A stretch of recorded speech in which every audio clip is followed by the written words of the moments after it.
No, I don't want to do this. I'm not interested in hearing you. I thought we were done. I was done. I'm down at the control and doing my thing, and I hear Gary blabbing about it more, so I have to say something. Gary, you're the executive producer. Your job is to deal with Howard and listen to what Howard's doing and deal with the show. And you're the director. You shouldn't miss a minute. You fell asleep. All I've done is given what has been, proven to me through 17 years of this show. If you have a tape like that, you give it. And so if hold on a second. Hold on. If Doug falls asleep during the show, will you turn the camera around on him and give it to Howard? Never. You guys are like the fucking blue wall of silence. You're all about each other. You fell asleep. All I might have done is done something on a personal thing, look at a website or even work on a website. Dude, I've for 2 seen minutes. you fucking design the website for the goddamn video category. Yeah. Now it's out. Now it's fucking out. I have walked in and watched you designing the fucking website for the video category. How long does that take? What does it matter? I can you want to go certainly learn 2 things. What I did was bad, and what you do is bad. I also it is. I do a lot of the graphics on a show, so one could make the leap that says I'm learning from my craft. One moron could make that leap. Would you have turned in that tape if it was Will? If Will was caught sleeping? I would have fought harder not to. Or would you have told? Would you have given fight Will, harder for me? Would you have given Will a heads up on it? Like, would you have done something else besides? Probably something like that. Yeah. Then that means what, Scott? That does tell me that it's about me. You do have. I've seen footage of stuff that Gary's done before that you've decided not to air that has been in his office. Like what? Well, a couple games of solitaire every once in a while.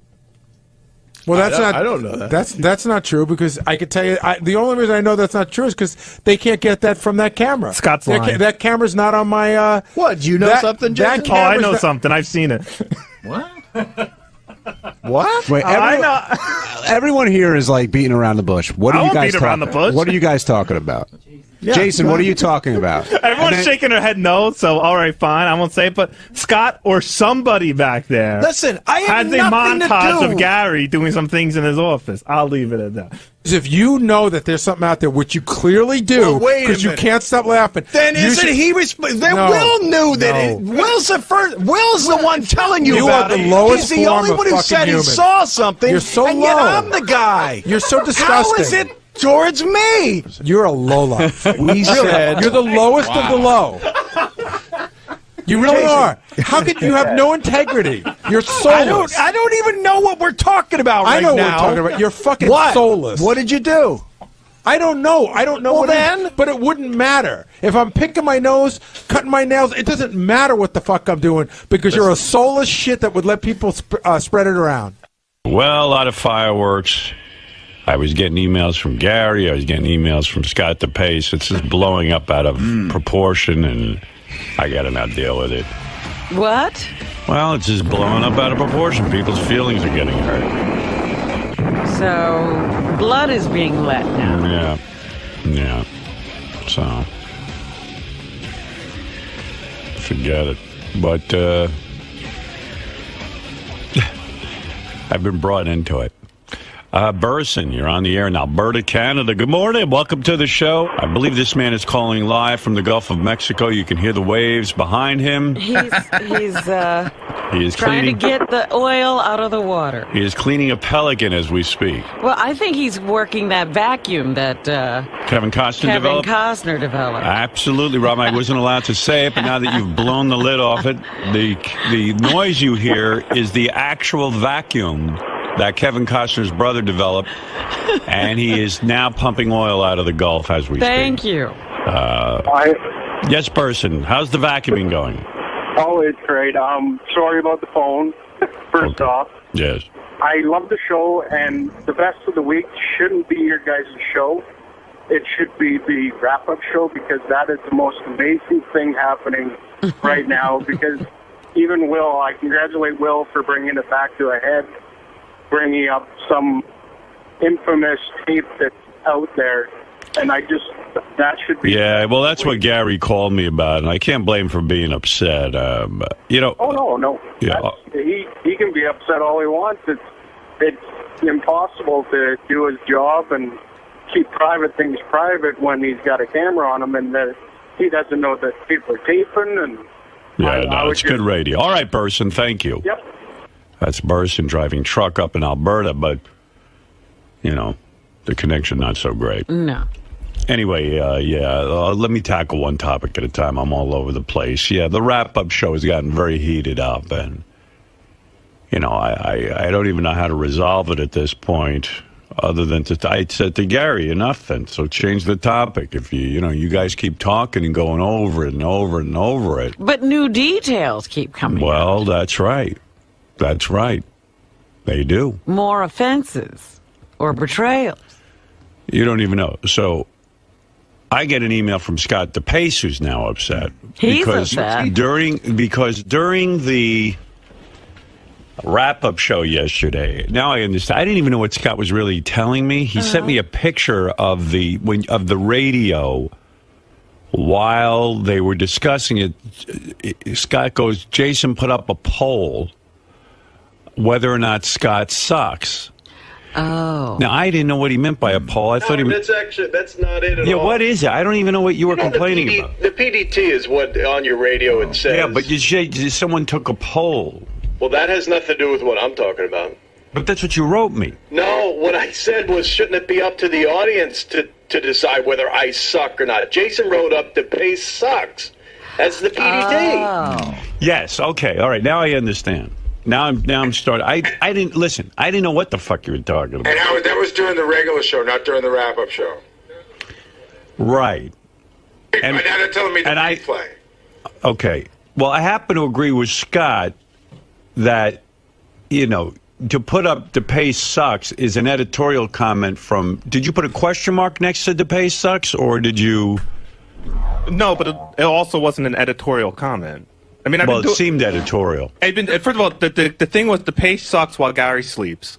And it was just... I went back and reread that section of the log, and the whole crust of the conversation was everyone in this studio telling DePace that he sucked. So that's how I put it up. I mean, I've been doing this for 4.5 years. No one's complained once, and Tim signs off on all of this. Well, my wife sees it on the radio. She says, "What is this that you suck?" And I go, "You know what? That's right. What the hell is that?" Well, if you had called me, I could have explained it to you. Sleeping, not about me sucking. What the? That was the crux of the conversation. It was not editorial. But I know you and Scott don't get along, and you always tweak them. It seemed like it was an editorial comment. I mean, if it was, I'd love tweaking Scott. I mean, I'd pat myself on the back. Originally, I wrote Scott. Put that on your show, Jason, not on Howard. I originally wrote DePace is a moron. Gary sleeps, and I thought that was too harsh, so I changed it to sucks. I sent again. Everybody signs off on this. I don't just put up the PDT without running it by Tim and other people here. And all right, well, it did come off in a wrong way because it seems like you guys have had your thing, and then it seemed like you were saying DePace sucks. Oh, well, it was as the guy who editorializes. I only say DePace sucks on the air, right? But you said it on the PDT. So anyway, it wasn't coming from me personally, but okay, I see what you're saying. I see what Scott's saying. Got it. So anyway, I get that email last night. So I said, I wrote back to Scott, well, that does seem like you're right. It shouldn't say DePace sucks. I'll talk to Gary and Tim about it and find out. I don't even know how. I didn't even know who did what. I didn't know the PDT. I thought he meant on the website they were taking a poll. I don't know what he meant. Right. But he's throwing it up to a poll. Okay? Right. It seemed to me that he was correct, Scott. He's having an argument with Gary, and Jason to write DePace sucks or Scott sucks doesn't describe the action. Right. It's more of a comment. So anyway, I was dealing with that, and I said, I'll have to find out and get to the bottom of this. I don't... And then Gary wrote me back and just said he was more furious with Scott than ever, and he could give a shit what they write on the PDT about Scott. He didn't even care about it. He did. Tim never wrote me back. I just heard from Gary. Tim's keeping his head down. So I went, well, I don't have an ally there. I mean, I'm trying to straighten this thing out. Nobody's helping you there. Nobody's helping me there. So his point of view was that evidently Scott, this camera that they had on Gary, has been something that has been ongoing for years. And it might be Scott DePace then had to go on the wrap-up show. He told me he wasn't going on the wrap-up show anymore. Next thing I know, he's in there. He can't stay out of there. No, he's his own worst enemy.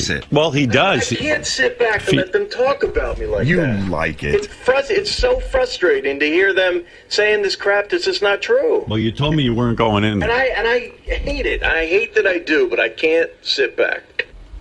Well, anyway, so he can't sit back. Next thing I know, he's in there.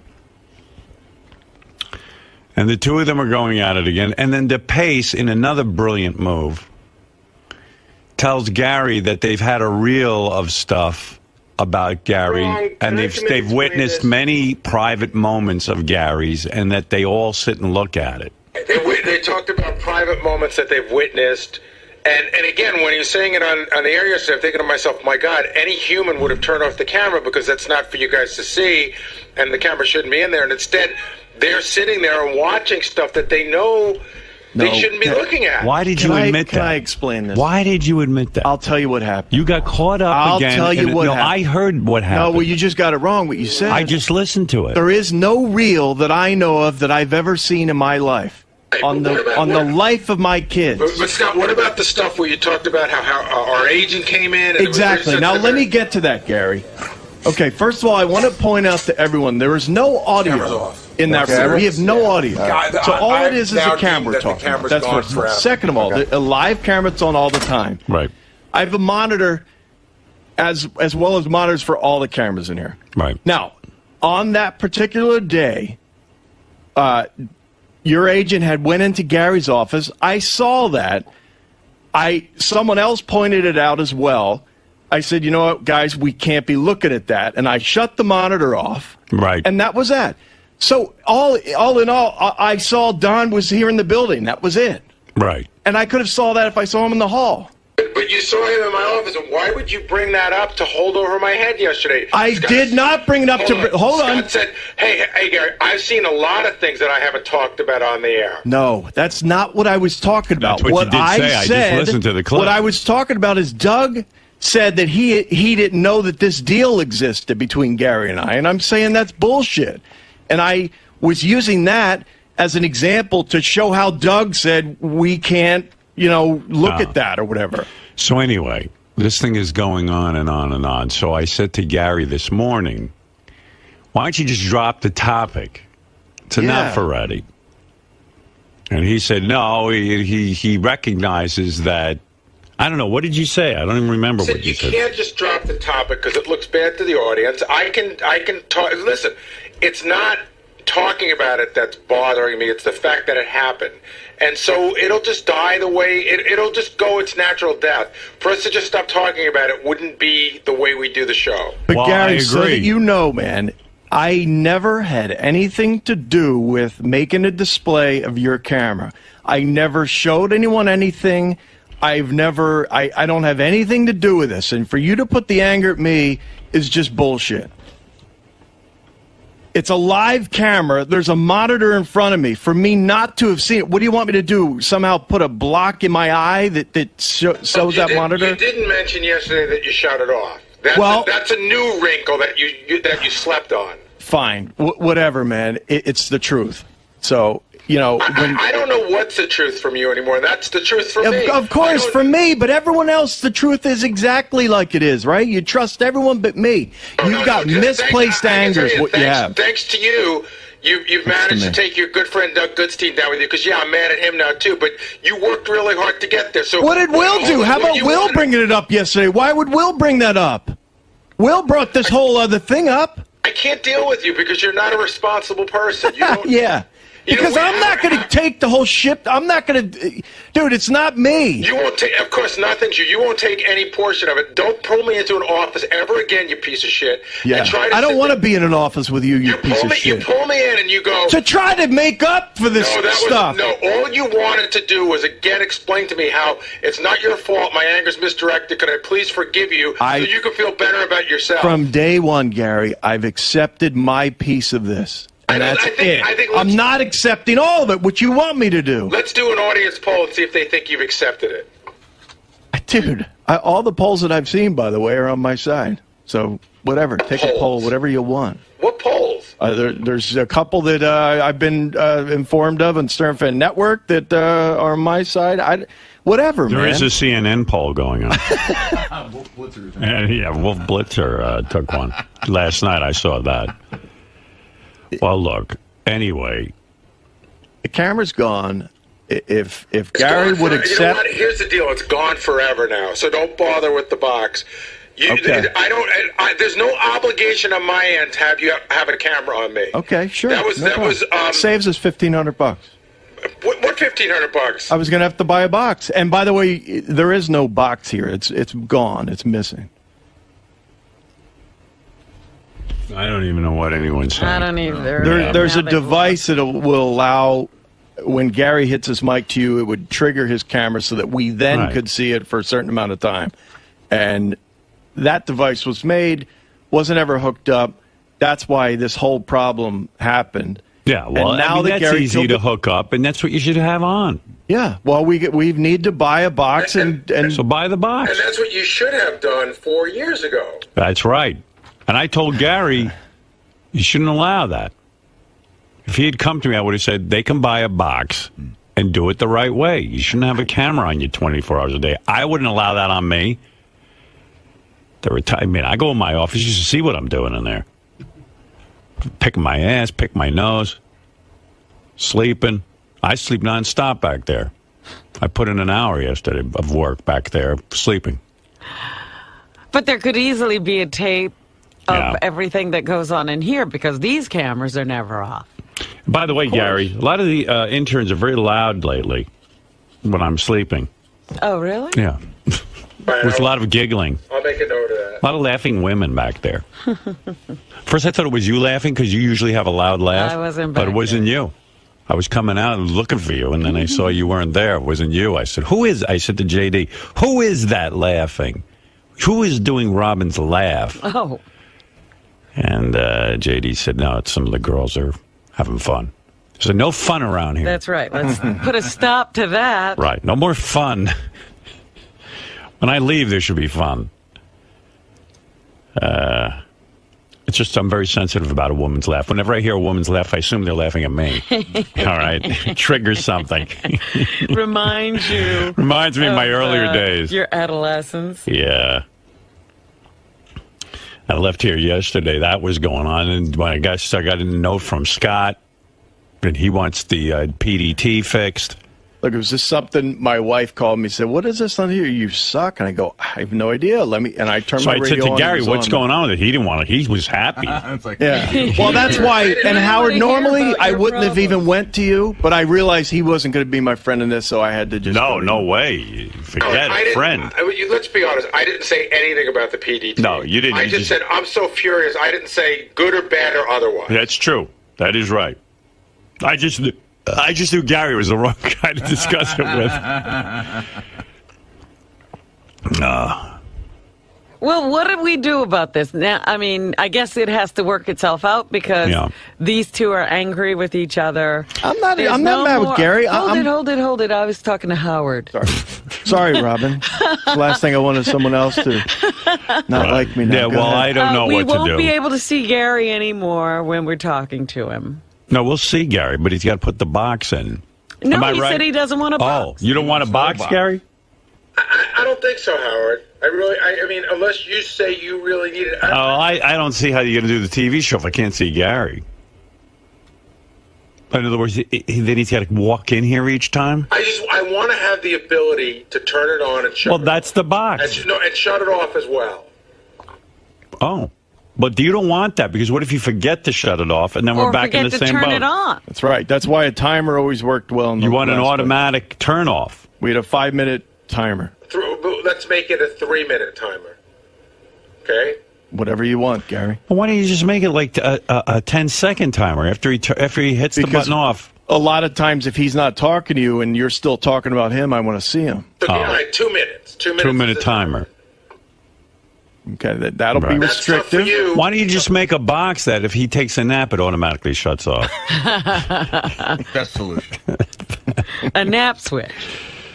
Yeah. Napster. And, you know, I think also Gary's upset that people's perception might be that he sleeps back there all the time. He fell asleep one time in 40 years. Right. It's I've never seen that. And that's another thing, too. That's right. Actually, you can come to his aid on this. Have you ever seen another instance where he slept? I don't know that there's even another example of something that I've seen. I've never even seen him pick his nose. So I don't know why this is, I mean, you know, Gary... Because he feels people's perception of him will be that he's a guy who sleeps at work. I feel like he has done some stuff that we've missed. Here's what I say. Well, go back and check the tapes. We don't tape it. The secret tapes that you have that you don't have. Listen, my skin is very thick. I throw the first pitch, everybody makes fun of me, I take it. You want to make fun of my teeth? I take it. But you went directly at my work ethic and my job, which is more important to me than anything.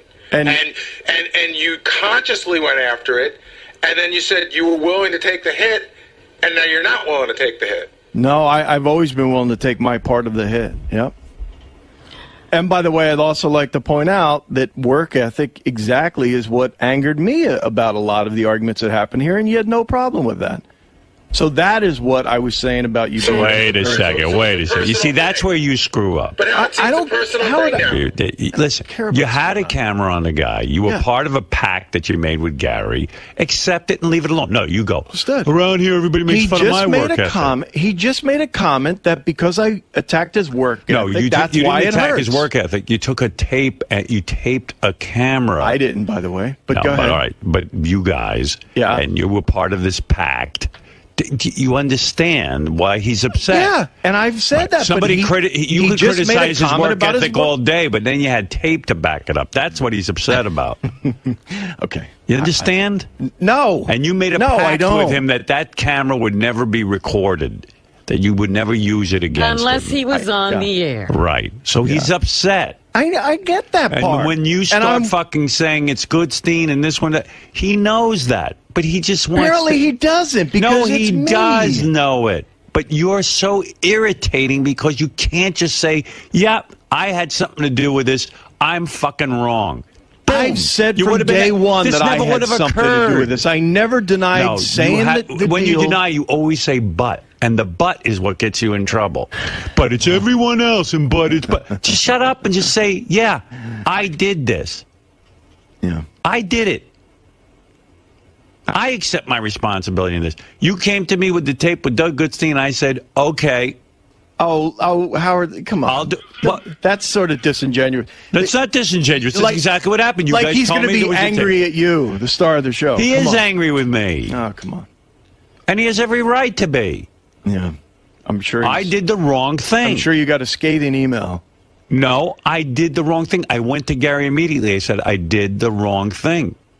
When I heard there was a tape of you sleeping, I made a judgment that you wouldn't care and that it was funny for the show and it was good. But and when I you made put that same judgment. That's right. So don't every time you say to Gary... And Doug made that same judgment. And Doug went in and said, I did the wrong thing. I'm sorry. He didn't say, it was really Scott DePace. It was really Howard. All of us did the wrong thing. You're the only one who can't man up. No, that's bullcrap. You're the only one, Scott. I'm back in the control room. Gary didn't so much as look at Doug. He goes right to me. No. And that's misdirected. I did go right to Scott because, once again, you came to me to ask my permission, and I had the conversation with you, so I felt that you and I had the pact. Whether Doug is part of it, and I realize he was now, it was about you and me. And after I cleared it up... It's not cleared up, because you should have stopped it, because you should have said, whatever, you know what, I fucking gave Gary my word. All right, hey, Gary, I'm sorry, I'm wrong. No buts, that's it. I got to tell you... Now don't accept it, that's that. The whole day yesterday, I kept thinking, I kept wondering where the term blockhead comes from. Yeah, and I thought of you, because talking to you was like talking to a block. Oh, a big cinder block, is that it? It's like trying to explain it, like talking to a cinder block. Do I have to take all this shit? The only thing I would get less... How he feels. How I feel is that I'm not going to take all the blame for this. Why is that wrong? You're not taking all the blame. I am. No, you're not. I am. Now you're into an area that is beyond what the original argument was. You guys are the crazy ones. This is how I would have handled it if I was you. I'll give you a life lesson. Gary, I made a pact with you. I broke it. I was wrong. I did the wrong thing. Said that to him. Not Howard, not Doug. I did, right in your office, right after the segment happened. No. Right in your office. What's the PDD say right now, that PDT? DePace sucks, probably. It says blockhead. DePace is a blockhead. It says Scott's a cinder block. You said some of those things, not all of those things, and then you went on to talk about how, again, it was everybody else's fault. I wanted to clarify the situation. Stop clarifying. I wasn't able to do on the air Scott, because you guys were all attacking clarifying. me. Well, that's the guy I am. I'm not going to take the blame for someone else's You're not thing. taking all the blame. Yeah, I am. Take blame for your part in it and be done. And I've done that. Stop whining about John Hine, Will. Oh, that was more. That was more sort of a joke. No, it's not. No, it's not. That's how you act. It was. And by the way, why don't we just all agree to hate each other and then move on with the show? Can I just say one more thing? Yeah. In all of this going on and on and on, it should have been over the first day. I'd be mad. I'd already be done being mad. In all of this clarifying and reclarifying, here's some of the things I found out. They've been watching me on this camera all the time, even when they don't need it. Not exactly true. I find out that he would never do this to Will because he just likes Will better. So not exactly true. No, that's what you did say. I heard the tape. See, again, what I said is that Will and I are closer friends. So I, as a friend, would put up more of a fight than I would for Gary. That's absolutely the truth. You are so retarded. Why are you doing this? I speak the truth. That's why. A question was asked to me. I don't fucking care. A question was asked to me. You're saying Gary doesn't matter to you? No. I on a scale of 1 to 10, I put up a fight. I put up a fight, but not that. Have you ever been in a deposition? No. You would be the worst. A lawyer would have to just say, we lost the case. It's like I speak truth serum. I tell the truth. No. I don't care. You just keep going deeper and deeper. He was a witness for the prosecution. The defendant would go free. You know what you're like? In a deposition, they tell you answer yes or no. Yeah. You were like... You had a question had nothing to do with Will, and all of a sudden now you're defending Will and saying Will's a better friend. A direct question was asked to me on the wrap-up show. If it were Will, would you have defended him more? And you say, I said yes. treat everyone equally. Well, that's not truth. It's not the truth. You would be kinder to Will than Gary? Will is one of my closest friends here, yeah. And so you got Will's back, but not Gary's. I have both of their backs. I raised an argument with Doug, stop talking. but not as much. Is all I'm saying. You gotta stop talking. I don't care. I'm not going to sit here and be a pussy and not fucking tell you the truth. It's not the truth. You're going into areas you don't even have to go into. I was asked a question. Pussy. I answered it. That's it. Wow. I keep trying to dig you out of this hole, and I can't get you out. Keep pulling sand back in. It's impossible to help you. You're beyond help. Have you ever heard of the term that, sometimes something need Robin calls me an idiot be said if it's going to hurt people more? You didn't have to disclose that. That's what I mean. You went This is what, people are saying this to you because you're hurting Howard people. Howard has taught me that I haven't taught you a thing. Scott, you don't see that by giving that answer that you would back up Will before you back up Gary doesn't hurt your argument somewhat? Absolutely. Doesn't it show that you have a natural bias? Yeah, absolutely. So what does that mean to you? Everything he said practically says he has problems with Gary. All right, listen to me. Listen to me. And Gary would do the same. I guarantee you. What? If it were the opposite, Gary would defend, say, Jason before he would defend me. No, Gary would have never broken his pact with you. Oh, shit. God, that's ridiculous. Okay. Everybody breaks pacts around here.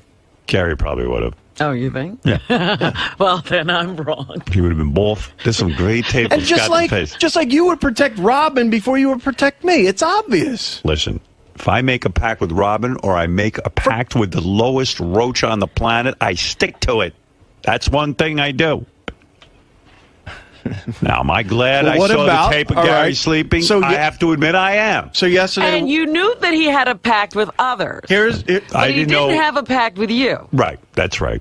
But I'm still wrong. That's and I accept full responsibility. You accepted the stolen goods, is what you did. I am wrong. I'm guilty as charged, and Gary has every right to be angry with me. I accept full responsibility. Ditto. When the tape was brought, no, don't ditto. When the tape was brought to me, I did the wrong thing. That's it. I have no other statement. Not whether DePace or Goodstein or anyone. Here's my statement. All right, let's hear it now. After 5 days of this, let's hear your Gary, statement. I apologize to you for breaking my word. Right. I also apologize to you for not defending you more when Doug wanted to bring the tape to Howard. Here you go again. Forget Doug. And then I apologize to you for agreeing to come in here and talk to Howard about you're the worst at this. Stop. Jason, put up Scott Sucks on the PDT. See, now that's fine because you said it. You can put that on. Gladly. All right, look. I don't know what to do about any of this. I don't know either. Well, all right. Thank you. You're welcome. All right. This has been going on for 5 days now. How many days is this going on, by the way? Thursday. Since Thursday of last week. So we've almost gone a week on this topic. Wow. Gary is thin-skinned, right? Gary is thin-skinned? See, you got to dig on Gary. He's always got to take a shot. Yeah. Gary is the thickest-skinned person around here. Absolutely. He is. He's been called an ape. The breath, the teeth. The gums. Oh, my God. The hair. The hair. The masks he has to wear during the Sibian rides. Yeah. Techno beaver. Well, that's good. This is almost longer than the 6-Day War, this entire thing. Yeah. And what do we get out of it? I mean, you think about the Jews and the Arabs can come to a conclusion quicker. In 6 days, yeah. Right. I think Gary's so upset he buzzed out of the whole conversation. Right, Gary? Yeah, and now I got to listen to DePace in the hallway, laugh and snicker and talk to the camera, and it's just more fucking annoyance. Is that what he's doing? He's out there, he's like, hey, listen, I went and gave my opinion. They can't take blah, blah, blah. And I'm just like, it sickens me. It really does. It makes me fucking ill. Right. I was doing a stupid interview. What happened? No, it's just Gary's saying like he just gave up because like now you're out in the hall laughing and giving your opinions. There's nothing sincere about you, is what he's saying. Yeah, it's hard for him to sit and listen. I was laughing because Ronnie disturbed us in the middle of the interview. He said, "Why are you going to do it in the middle of the hall?" He got all pissed off at that. Why is he directing traffic out there? I want you to be interviewed. Yeah, exactly. He couldn't get by. Apparently, there was 3 of us in a like a big turn in the hallway. Yeah. All right. All right. Sorry, Gary. No, he's gone. He's had it with you. Enough of your apology. I mean, because Howard beat you publicly. I've learned from my words. Right. But again, Scott, you realize that nothing you said you really meant earlier. It's just that Howard embarrassed you on the air to saying it because you still haven't come to, you still don't really believe what you said. Gary, I've apologized to you 3 times. You haven't accepted it. So what more could I do? Hey, Gary, how bad is this right now? Like, let's say, like on a scale of angry, I've never seen you this angry. On a scale of 1 to 10, are you a 10 right now at him? 11. An 11. All right, let me ask you this. I gotta tell you, last night my wife and I were talking. My wife was like, "You should go to fucking human resources. They're spying on you." Like, it's just, I really feel like they're fucking watching me. Hey, Gary. Dude, it was a camera that you left on. What am I to do? Well, I didn't leave it on. I gave you permission. But you knew it was there. It's not a hidden camera. That would be a human resources issue. I got it. And listen, she's wrong, but she's as mad as I am. And hey, Gary, going to human resources is kind of girly. I wouldn't say I would do that. I'm just saying. I know, but I mean, well, his wife was just speaking. Human resources set up because guys like pinch women's ass at work and to make sexual comments. That's what that's. First of all, or they put the camera in a ladies' room. Right. Yeah. Right. But Mary's girly, so you can't blame her. Mary's a girl. Yeah, Mary's such a girl.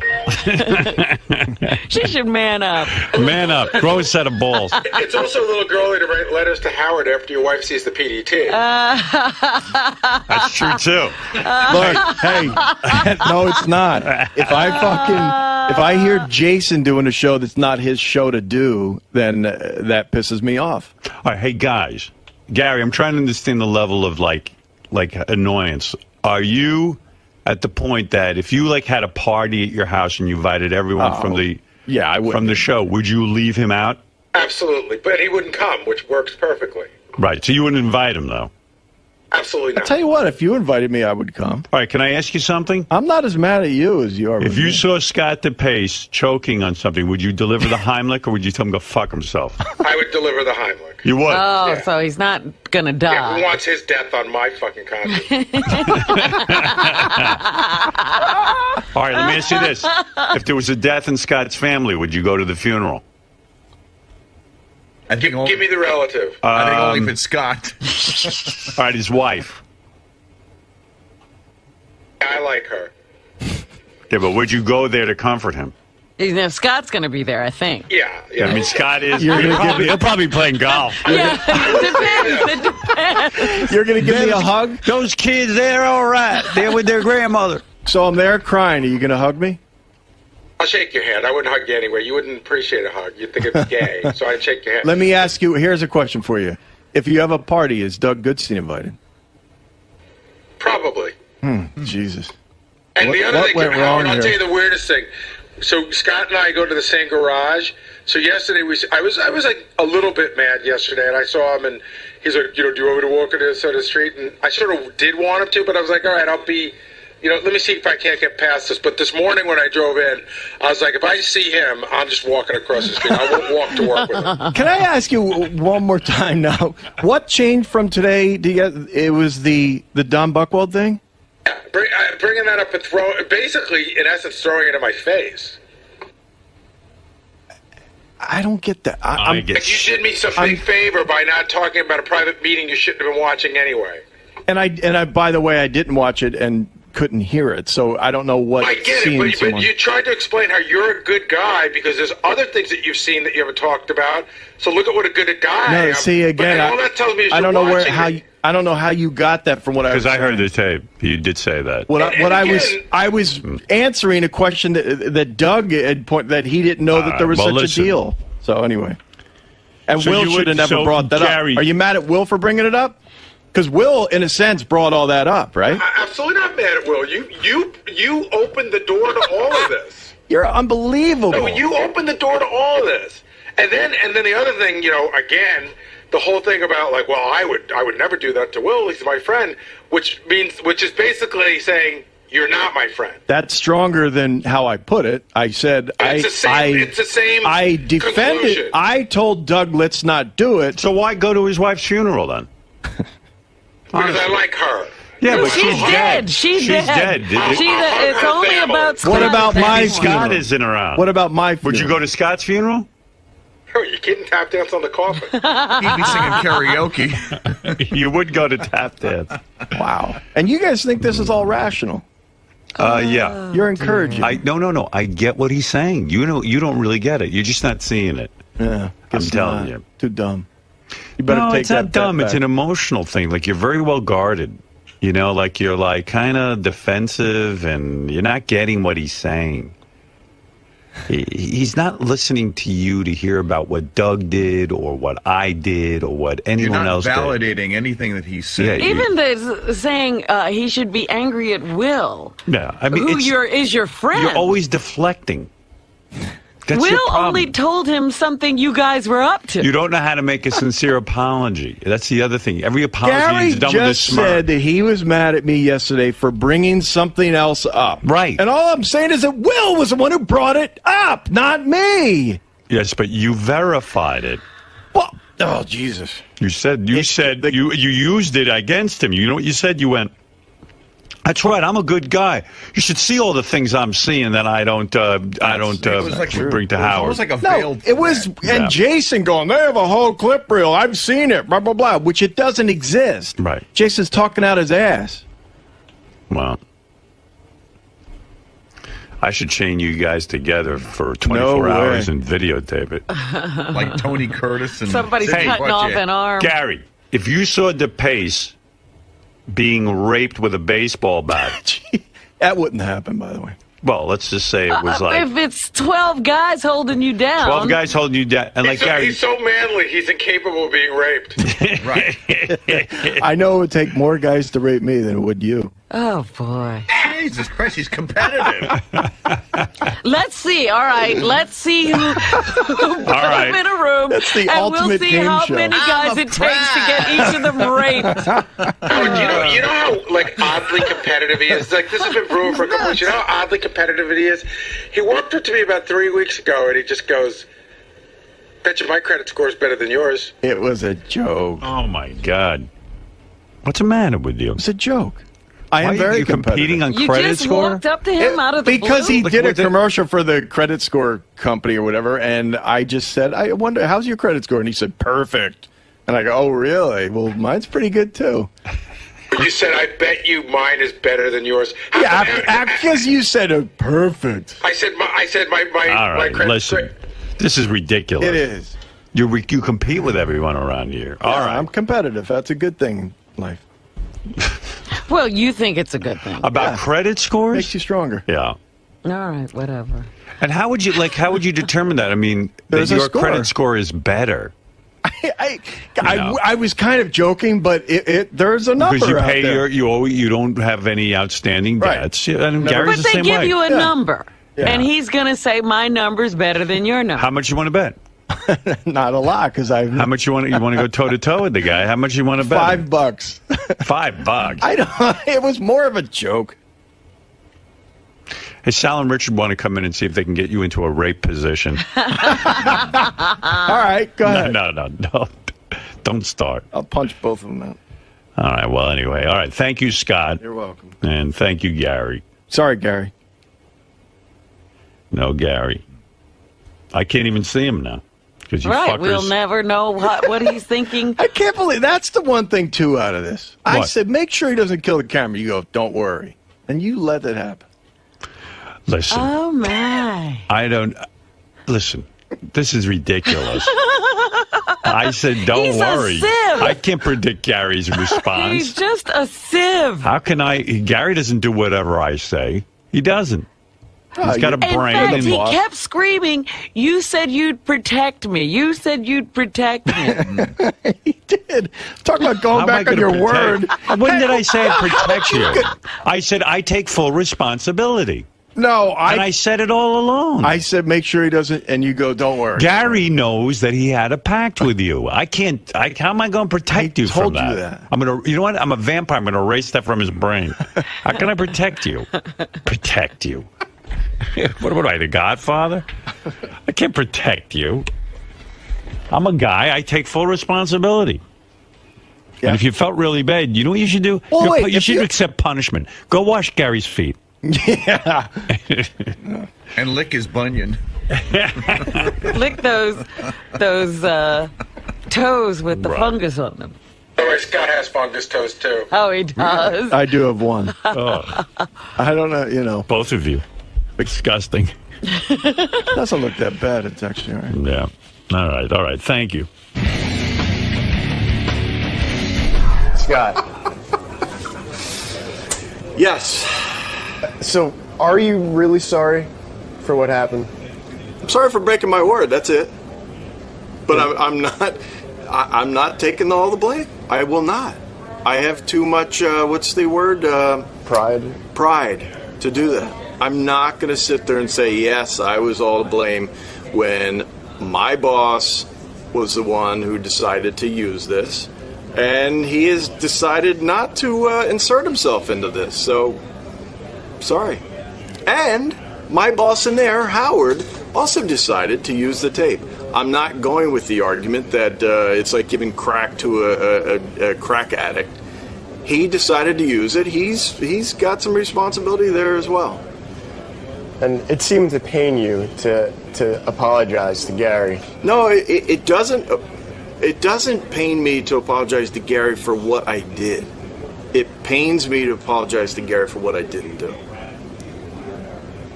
All right. Got that? Yeah. Does everyone finally get it? Lisa, you don't get it? What didn't you do? It wasn't my decision to bring the tape to Howard. It wasn't my decision to tape what was going on. It wasn't my decision to show other people what was going on. All those were not my decisions. What my decision was after my boss decided to go in to Howard and tell him about it, I then decided to be on part of that team and simply tell, he just fucked me up. So then I decided, what's wrong with him? What's wrong with you? It's not me. So what I did do is decide to go into Howard and tell him that, look, you're going to use this and we're going to take the bullet for it because I had to deal with with Gary, and he's going to be pretty pissed. So please don't let him take our camera away. That was what I said.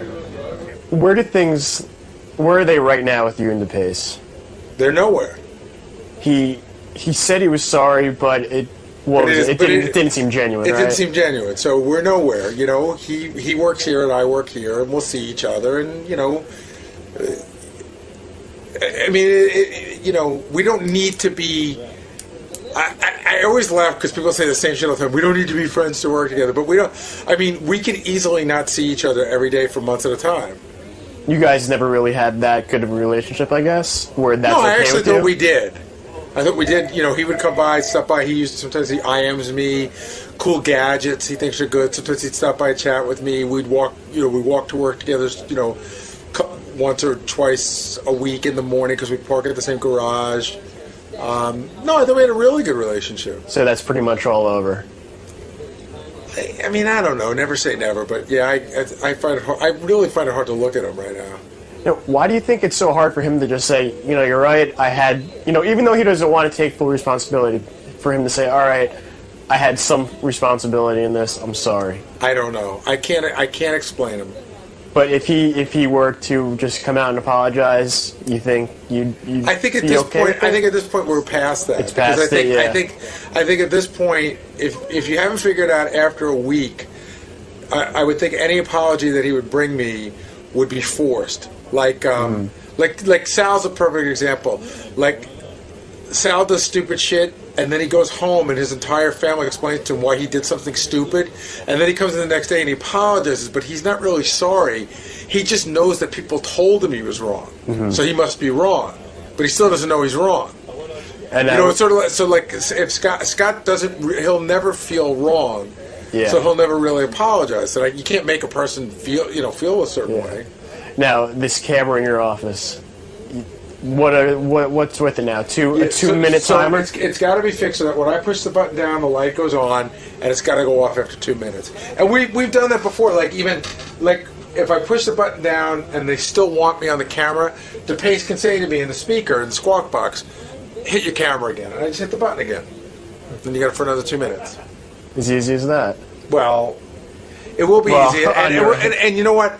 I bet this will be fixed in. They started really working on it Monday or Tuesday, maybe even yesterday. I bet you this whole thing will be fixed in like 4 or 5 working days.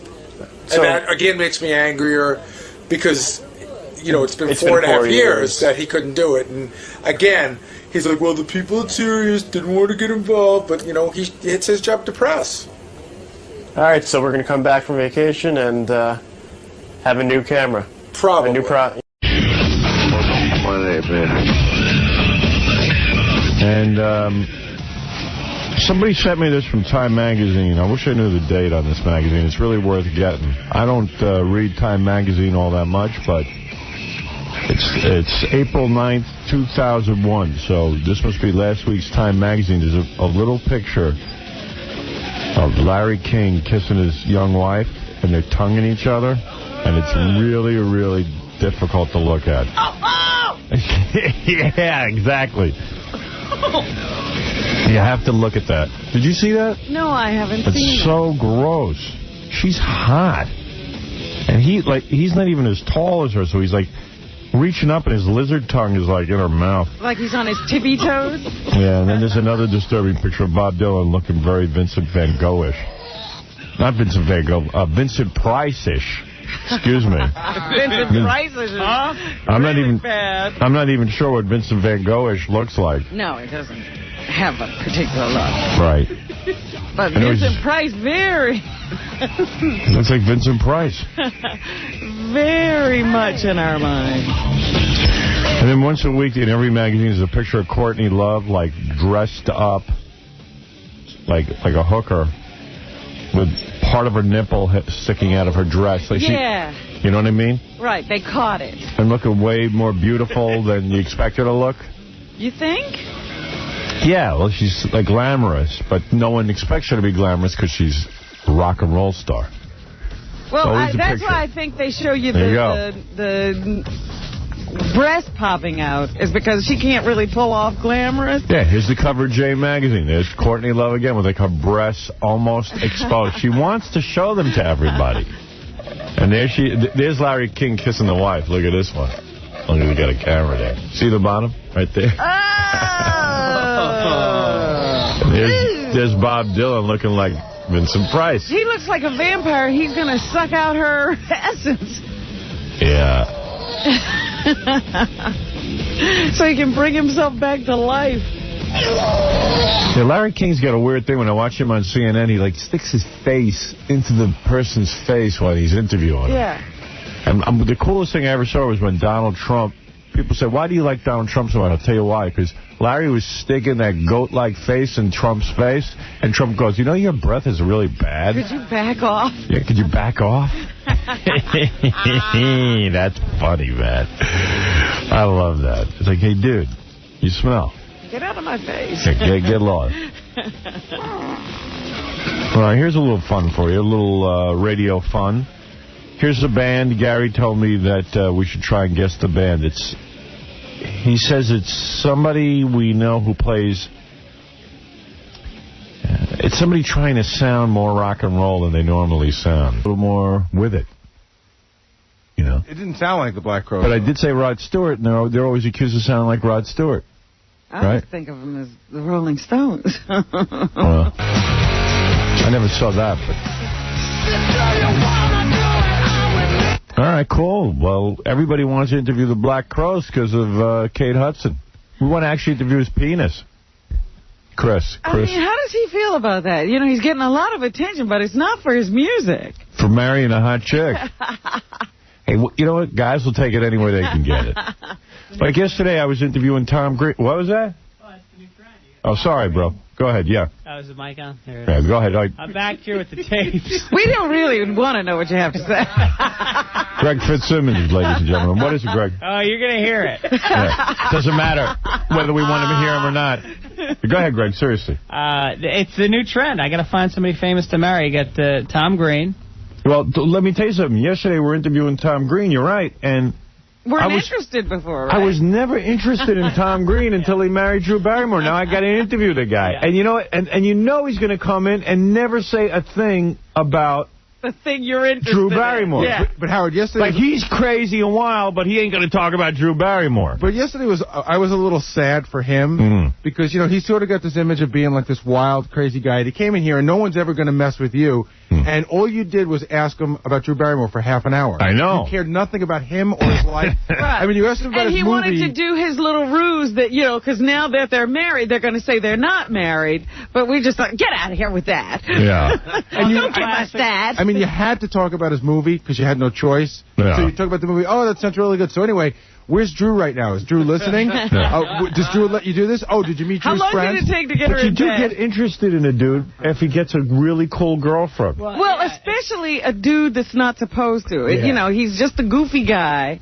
You're not interested in him, really. But if he scores a beautiful girl, you go, wait a minute, dude, you got to tell me how you did that. Yeah, it's not just the beautiful girl, it's the famous girl. Right. Well, I'm just saying, a girl he's not supposed to have. Right. I mean, you were so obsessed, you wanted to know if Cameron Diaz was a bitch. You know, you were going to, like, her friends. You know what's weird for me? Like, I'm dating somebody now, and I often say to myself, well, maybe I'm supposed to be dating somebody famous.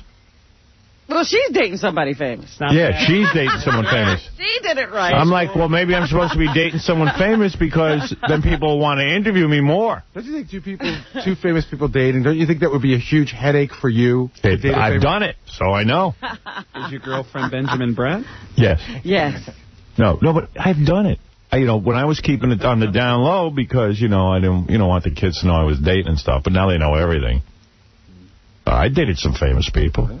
Well, that was no fun for us. I know.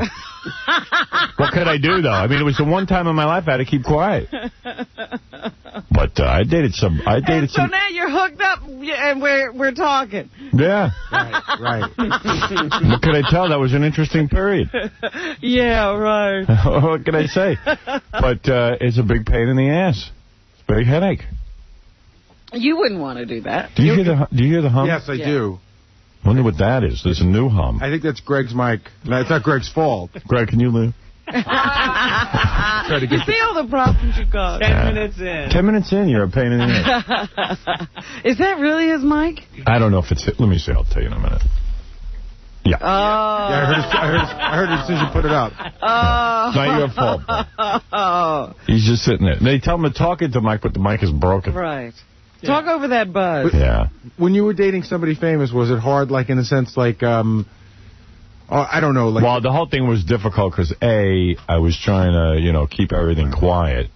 Well, that's not what anybody cares about, really. Yeah. The famous person, it's like, who is more famous? Right. That it can become a competition? Well, I made sure to date famous chicks that I was more famous than. Yeah. I wasn't going to get into a thing where I'm Benjamin Bratt walking around slopping up Julia Roberts' Getting butt. her drinks. Benjamin Bratt looks like such... I know it's great he's banging Julia Roberts. It's good for his career. I never knew who Benjamin Bratt was in my entire life. And he got Julia Roberts now. Yeah, he got her at a good point in her life. It's practically that movie Notting Hill, except he's a little famous. Yeah, right. He's just a regular guy. Well, she put him into the stratosphere. Right. He left television because of her. Yeah, well, hey, Notting Hill was when she was dating my friend Pat. Yeah. Right. Christ. She knows Notting Hill. That's why she was good in that part. But when she was dating my friend, he was so cool. He was like, I'm not going to go jump around the planet chasing you. When you're done with your stupid premiere, you come over, I'll have sex with you. He's cool. You know what I mean? He didn't do the Benjamin Bratt thing. But she probably liked that, right? Well, I don't know. He ain't with her anymore. She left, didn't she? She left, didn't she? But that's why I said Benjamin Bratt should get the award for Best Supporting Actor. Yeah. He supports her. He gets her drinks. He makes sure she's all right. Right. He should wear that little white, tuxedo waiter outfit. Yeah. He could open the door and get her drinks. With a napkin over his mouth. Yeah, she should just get a babysitter, because that's what Benjamin Bratt is. He's a babysitter. A walker. Yeah, I mean, like they walk to a premiere together, and you see he's got to keep quiet. He's got you know what? He should say, hey, excuse me, give me some airtime over here. Yeah, it's all about her. Yeah, and it better be, and he better not embarrass her. He looks like the guy that he can't even be himself. Well, of course, yeah. I love couples like that when you get those questions. It's like, Julia, how do you feel? What's the moment like? And Benjamin, how do you feel about Julia? Yeah, right. And by the way, let's face it, that guy Benjamin Bratt looks like the dude from La Bamba. Yeah. He does. Lou Diamond Phillips? Yeah. With a big giant head. Like somebody filled it up with helium. And lots of, and big giant, not eyebrows, but that whole thing above his head. He's not good enough to be... Yeah. He's not good enough to be doing Julia Roberts. She's going to turn lesbian like Lou Diamond Phillips. Lou Diamond Phillips, her lesbian? That's a good story. Hey, you know what? While you're talking about odd couples, have we talked about what's the deal? Is Alec Baldwin really doing Jennifer Love Hewitt? Well, I don't buy that, man. I don't buy it. You don't? Why not? I see what's in it for him, but what's in it for her? Yeah, I don't see how she could be getting off on him. But I heard she goes for older dudes. Obviously, she got a daddy complex. She's getting Alec Baldwin now. Right. Yeah, after he lost his look. Yeah. Chunky Alec Baldwin. He doesn't look that good, quite frankly. When we were talking about that yesterday, it reminded me of Kathy Lee Gifford, who always kept a picture of the 16-year-old Giff. Right, when he played football. Right. That's who she wanted to be married to, but she got Giff now. Yeah. You got Giff now. So, what was I talking about? Dating famous women. Dating famous women. So, it seems to me that if Tom Green Because I know all the years he had that MTV show, he used to say, can I come on? And we were like, we don't want you on. We told him that he had to do a bit for our show that was just for our show, and if it was good, we'd let him on. Yeah, right. But it was a tryout. It was on spec. It was worse than what the Tonight Show does to comedians. And that was You weren't even sure you were getting on. Yeah, but as soon as he married Drew Barrymore, you know what was really weird? I'm watching TV last night, Entertainment Tonight or Access Hollywood, one of them. And it's really strange. They were talking about the Tom Green movie, I think, and they said that it got the worst review ever in the history of movies. But I don't know who would review it this show. Was it Variety? Was it a review, or were they taken from what he said on the show that it got the worst? Maybe, I don't know. You know, I shouldn't even say that because who knows what it was. I heard it. I was in the other room and I heard it and I went, did I just hear that they were promoting the fact that it got the worst review in the history of... If you're into Tom Green... But that's what you told him he should do. No, the worst... yeah, I did tell him that. You know what? But then I heard it and I don't want to see it now. But if you're into Tom Green, are you expecting the critics to love his movie? No. No, I think it's an Adam Sandler thing, you know. The critics will never get it. What is it, John? Access Hollywood did the same thing. That was it. What did they say? Yeah, they said the Crocodile Dundee movie and Tom Green's movie had the two worst reviews ever. And but where was it reviewed? It hasn't been reviewed yet. Yeah, I haven't read any reviews. I don't know. Was it Variety? I'm not sure. It did. I don't know if it gave the actual, you know... See, he's no help. I was in another room. I know what they said about it, though. He saw the whole thing, and he doesn't know what they said. He actually saw it and doesn't know what they said. Well, I know what they said about it. I didn't check to see who was saying it, but it was... Crocodile Dundee, they said he should have never gone to L.A. Where should he go? You know, he should have never, left Australia. He should stay at the outback. Yeah, and... I love Crocodile Dundee, man. They don't know what they're talking about. Tom Green's movie, they said it was the worst comedy ever made. Really? Yeah. Even worse than an Adam Sandler film. Yeah. Can't be. Wow. Can't be that bad. Oh, man. Drew Barrymore did get rid of him. Low. Yeah. But, I mean, who knows? I mean, could be some stuck-up reviewer. Yeah. Well, whatever. I'm sure Drew tells him she gets it. Yeah, the critics don't understand you, honey. And he tells his friends he gets it. He's a strange guy, too, because they got a picture of him in the newspaper at the Knick game. I guess he went to the Knick game. He does that whole thing where he sits on the floor? Well, quite frankly, he does that whole thing when he's got a movie coming out because... well, that's what I'm saying. Yeah. He's on the floor for promotion. PR people said to me when my movie was coming out, we're going to put you at a high-profile basketball game. And I said, what do you talk about? Yeah, no. It wasn't. It was like LA one of these. It was one of these big playoff games, and it meant a lot to basketball. But maybe even a college game. I don't know what it was, but if I would show up there, everybody would see me. So I said, you know what? I want the movie to do well, but I'm not that desperate. I'll go on every... What does that do for the movie if they see you at a basketball game? It was to build awareness to the rest of the country that didn't get my radio show. And they had but all it is, there's Howard Stern. He's got a new movie coming out. How much does that do? Well, they were going to put me on mic, supposedly, and let me talk to the booth announcer. Oh, that's always great. Which is a big shot. You walked in on Wheel of Fortune, though. What? You walked in on Wheel of Fortune. Yeah, I don't have any problem doing that. Well, that's goofy. It's a show I know, and I can do something with that, but... And it's not something to talk about, but when you're sitting there trying to relate to Jim Gray, it's another story. Yeah. Yeah, but so many celebrities just sit there. You don't have to talk to the guy. Well, no, but this was... Oh, that's the only way they do. Are you listening to this show?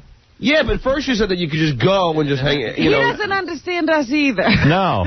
He listens, but he doesn't comprehend. The dopey. No, but you could just go and sit there. You don't have to talk. I know, but what's the point? Because they shoot the camera at you. Yeah, but what, if a guy who doesn't know me in the Midwest is sitting there and he says, hey, there's Howard Stern, what does he care? That ain't funny. Oh, wow, there's Howard Stern. I must go see his movie. Oh, they were going to put me on the microphone and I could go in and be interviewed at some point. And who knows what that would have been. I don't know. I just didn't want to do it. Didn't want to do it. I even had the whole theory where I would go and, like, get caught with a hooker. In going on Sunset Strip like Hugh Grant? Yeah, I was actually going to do it. I actually sat there with a PR guy and I said, listen, what is the best thing to do? Because that movie, he was in this movie 9.5 weeks or 9.5, whatever it was. And that became a huge hit. I know. Well, that's what I'm telling you. And my PR guy goes, well, do you really want to get, arrested? And I said, and have that on your record? I go, yeah, gee, in case I run for president? Yeah, your permanent record will be sullied. And I pussied out of that and also I didn't want to go. Well, you do have a family you have to think about. That was the thing. I said, if I don't have a family, maybe I'd do something like that. Hugh Grant had no kids to answer to. If Tom Green had some balls, he'd go get oral sex from a black hooker on Sunset Boulevard and have the cops arrest him. Yeah. Now everybody wants to see Freddie get fingered. Howard, when I had my first album come out, I wanted to get caught giving oral to George Michael in a public men's room. Howard Stern and George Michael are lovers. How can we take this movie seriously? Speak about a high-profile date. I had my first album come out. The publicist said, well, we got to have you date somebody famous. Yeah. Have you show up. I go, well, who's going to date? Who else going to date? Yeah, you get somebody, I'll date her. I'm up for that. Just show up with, Tula. Here with a man. Some transvestites. What actress has such a crappy project? They're like, okay, now to promote this, you're going out with Senator. I want to meet the Tara Reid or something. Yeah, that's just going to pull down somebody else's career. Speaking of promoting movies, it's funny, David Spade called me last night while I was asleep. He always leaves messages on my answering machine. I don't think he really wants to talk to me. He just wants to leave me messages. And he waits till you're asleep. He waits till I'm asleep. I swear, because he calls like 10 o'clock at night. He knows I'm asleep. Okay. So I get this message this morning. I'm listening to it, and he's like, hey, man. He goes, I beat Josie and the Pussycats. Now, but he was serious. He's really proud of that. He's happy. Yeah. That was supposed to be a big movie. And you know what? I'm proud of that, too, for him. Because he made like $8 million, and Josie and the Pussycats made $5 million. He goes, that's not bad for me, a nice mid-level kind of movie. He goes, well, that's what I asked you yesterday. That's pretty good for David Spade. Well, so David says. Although, this is the second movie that Adam Sandler produced, I think, that didn't do well. Right. Because his first one was Little Nicky, that apparently they invested a lot of money in, and that didn't do well. Well, he did Ace Bigelow, though, didn't he? You know what I liked? Deuce Bigelow? Deuce Bigelow, Ace Bigelow. No, that was like last year, though. Yeah. I love that Adam Sandler did a bunch of movies and stuff, and, they were hits and all that, but then he said, hey, wait a second. I could put my own money into I these know movies. this audience. Yeah. And then they all bombed.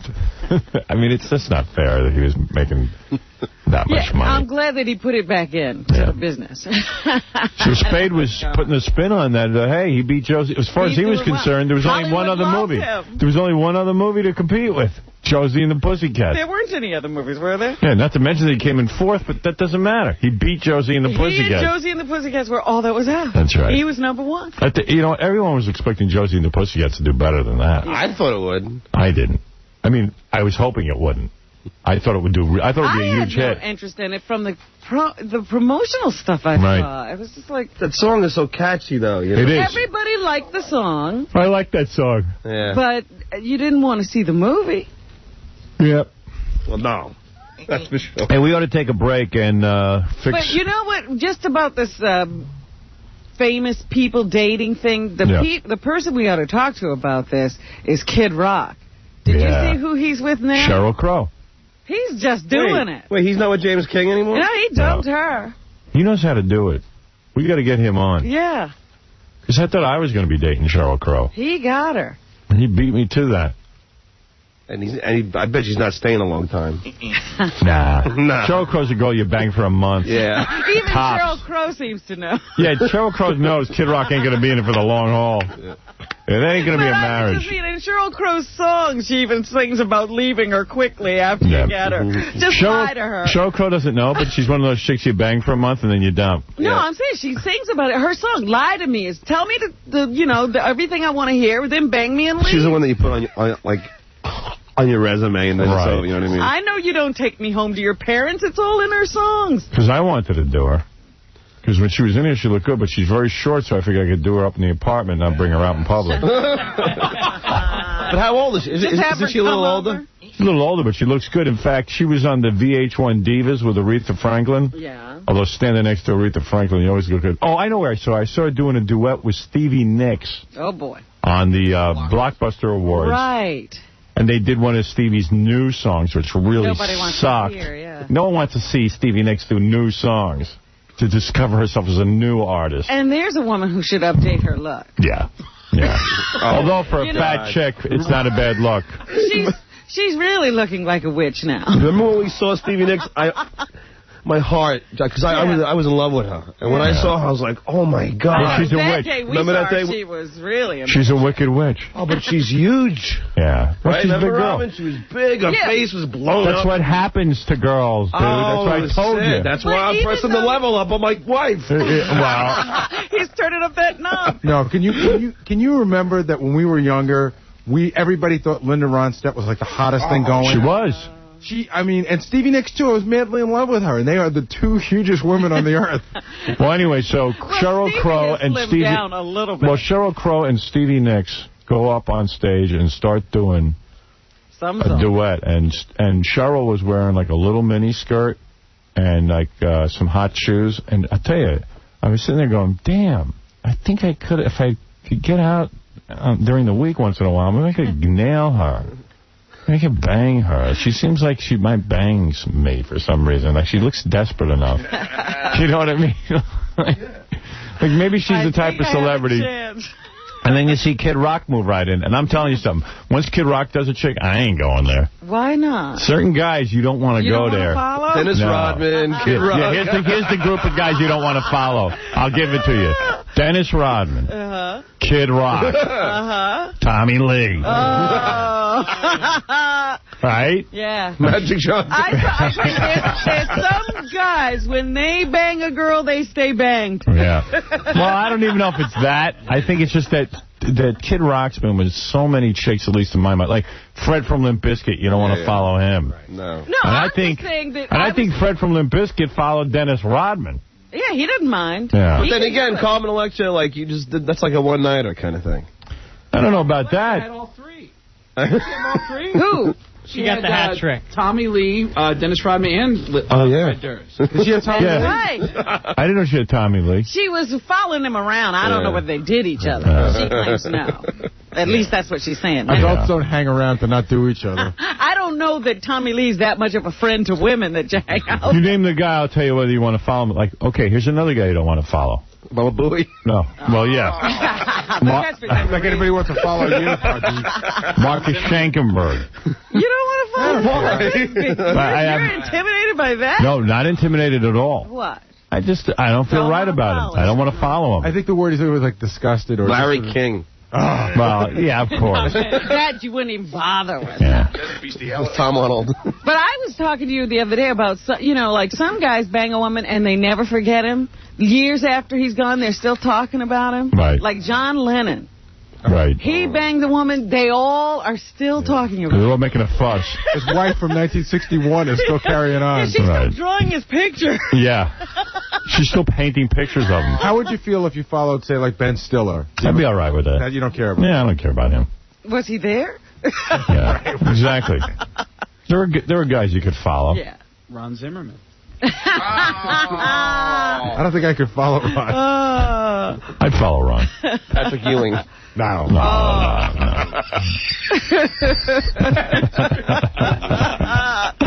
All right, I got to...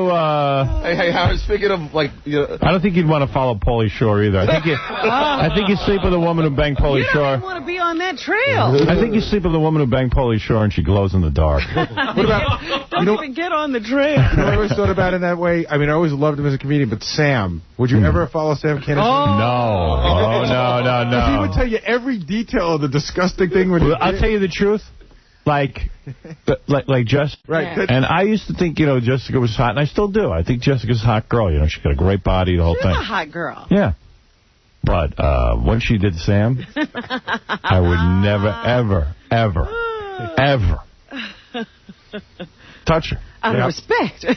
Yeah, out of respect. No, it's just like when a girl does Sam, it's like, oh dear.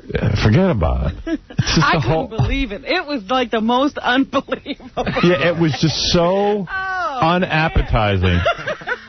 And then when she told us what happened, it was really unappetizing. Yeah. And hey, God bless her. She was attracted to him, and she dug him. Her thing. And I'm all for that. But it's just I can't follow Sam. You know. The guy fell asleep on top of a woman. I know. But forget about that. That was the least of it. Yeah. I can't believe she invited 𝗦𝗵cie_𝗿𝗱 out for dinner. Whatever happened with that? You don't want to follow high-pitched Eric. No. That's a reference. You should. You know, there's certain references on the show that happened like weeks ago. You shouldn't even remember that. I got that Joey and Marky Ramone tape I want to play because it's funny. Yeah, we're still remembering. Would you follow Joey? No. No. Oh, come on. No, I wouldn't. No? I wouldn't follow Joey. Although I think I actually did. It was a scary thing. Did you? I may have. I followed him or he followed me. I never figured that out. We don't know who. Yeah. There's a winner chick. There were guys I followed. You know who I followed? I know a guy I followed. So do I. Yeah. I followed Flo. Well, you've been in a very distinguished line. In fact, there's a guy I followed I never would follow. I'm not going to say. I'm not going to talk about Do that you guys one. know each other? No. Not personally. Nobody would follow this guy. Oh, I know that guy. We got to take a break. Oh, dear. And, I think so, two. Oh, more than that. That's just what I know. You have no idea. I don't know. I'm just thinking of two people. I can't believe you did that. We got to take a break, and we'll be back right after these words. Here's Gary Garver with Ricky Martin. Ricky. Hey, Ricky. You are so... Ricky. Do you expect to fart much during this long show? Excuse me, what? Do you expect to fart much during this long show? If I expect what? Do you expect to fart much during this long show? Fart? As in fart? No, I'm not into that on stage. It's completely different. Ever been attracted to another man? You suck, bro. This is... You suck. You suck, man. Later on in the show today, we got a huge show for you. Of course, Craig Gass and Greg Fitzsimmons sitting in. Cabby, I'm going to try and get a hold of him to work out the details of this fight. And win Fred's money, Fred will be playing celebrity Debbie Gibson. On our phone now is Jessica Hahn, who wishes to say, I think that I shouldn't feel funny about following Sam Kinison. Well, you know what? She's absolutely right now that I think about it. Hey, Jessica. You guys. Hey, Jessica. Have you ever seen me or heard me drunk? Are you drunk? I swear to God, I just, oh God, yes. Where were you? Where were you? I'm home alone, and I was watching this really cool movie, and I just kept, like, pouring, and You're drinking alone? I know. That's the first sign of an alcoholic. God, Sam's spirit is taking over. You're so sexy. Yeah, but you know what I get to do? I get to, like, be lightheaded and then jacuzzi. Oh, God. Daniel. And you get to do that on your own. I think she was What? I won't drown. By the way, no, I said that one of the guys... You see, you can't really explain it rationally, but there are guys you don't want to follow. You know what? I agree with you, but you got to know something. What? I had at least 2 AIDS tests after Sam. Oh, it has nothing to do with that. Oh, it has nothing to do with that. I'm not saying Sam wasn't clean. No. Well, I'm just saying there are certain guys, I don't care how clean they test. So what's the problem? It just turns you on. When you're a guy... Because I was with Sam? Yeah. A dead man? No. Or because he's Sam? Because he's Sam. Oh, wow. That's cool. Well, it's not cool. I mean, no girl likes to hear that, but it's like I think Jessica's a hot chick. Mm-hmm. Oh, by the way, I think that if you really are in the situation, all of that disappears. You do? Howard. Well, you have been behind you if you weren't seeing somebody. What'd you say? I'm sorry, Robin. You guys are all talking at once, and it's just impossible. Jessica started talking, so I didn't hear her. Go ahead. What did you say, Jessica? Howard, wait, shoot, I forgot what it was. Okay, you know what I would do for you? I mean, you just think that because, I mean, I've had less people than you've probably ever had. Right. And, I mean, had we had the chance way back when, forget about it. If you were single and I were single, you wouldn't turn me down because you're like, oh, God, she was with Sam. Oh, yes, I would. No, you would. Robin's right. No, you would. I would. No, you would. Yes, I would. And what do I know? I know. I don't know me. I would drive you crazy. Wait a minute. I know that there are people on your list already that you said you wouldn't follow. Howard, you could fart in my face and I wouldn't care. I would Oh, in that case, I'd be with you. He's your kind of girl. Like you would. I don't mean any disrespect to whomever, but I swear you would want for nothing. Yeah. Sure, she really hasn't been with that many people. Hey, and Sam, you know what, honey? What's you that? fell asleep for like 3 hours, and that was a lot of weight. Yeah, I think that these stories are cute. They're not cute. They're so I appreciate a good now story. That you're wherever you are, honey, you got to know it's real. You feel so... Oh, God, Howard... Did he have a girlfriend when he died? Excuse me? Did he have a girlfriend when he died? He had a few. Are they going to be at the funeral? I figure any girl that Joey could get, I could get. Probably will be, yes. Imagine What do you do, though, if you're in the hospital and you have a few girlfriends? I mean, like, how do you... Yeah, how did Joey work that out? How did Joey rotate that? You try your best. What did Joey do at the end? Like, when the girls would come visit him in the hospital, how would he keep them apart? There were probably a lot of cat fights, but, you know. You know what I mean? Poor Joey, man. Well, and did he have a history of cancer? You know, Joey never was the healthiest guy. I mean, he didn't live a healthy lifestyle, but neither did, like, the guys in Aerosmith. They don't have cancer. They're fine. Yeah. No, well, it affects, you don't know who it affects. It has nothing to do with your diet or it just hits you. You know what I mean? He never looked real healthy, Joey. He was into health. He was? But maybe, you would never know that to look at. Yeah, but maybe physically he didn't look it, but he was into exercising and nutrition. And really? Yeah, and eating right. And, you know, I helped him get sober when I got sober. And meanwhile, he shouldn't have gotten sober. What a waste. Yeah, I know, but still, he would have not have lived as long as he did if he didn't. But it's just cancer can strike anyone, you know. You know, it's the same thing I always used to think about Andy Kaufman. He did all that health. I know. Look. What kind of cancer did Joey have? Lymphoma, they said. What is that? I think it's a deterioration of the white blood cells that attack foreign invasion in the system. Listen to you sounding like a doctor. He must have really been in a... You must have really known. You know, the germs. So after they deplenish, then they can't continue their work, and then the person's immune system just goes down. Did Joey suffer a lot at the end, or was it? No, he was a fighter. He was a fighter. Did he have to do chemo and all that? Yeah, he did. Everyone knows that he did. And I didn't know that.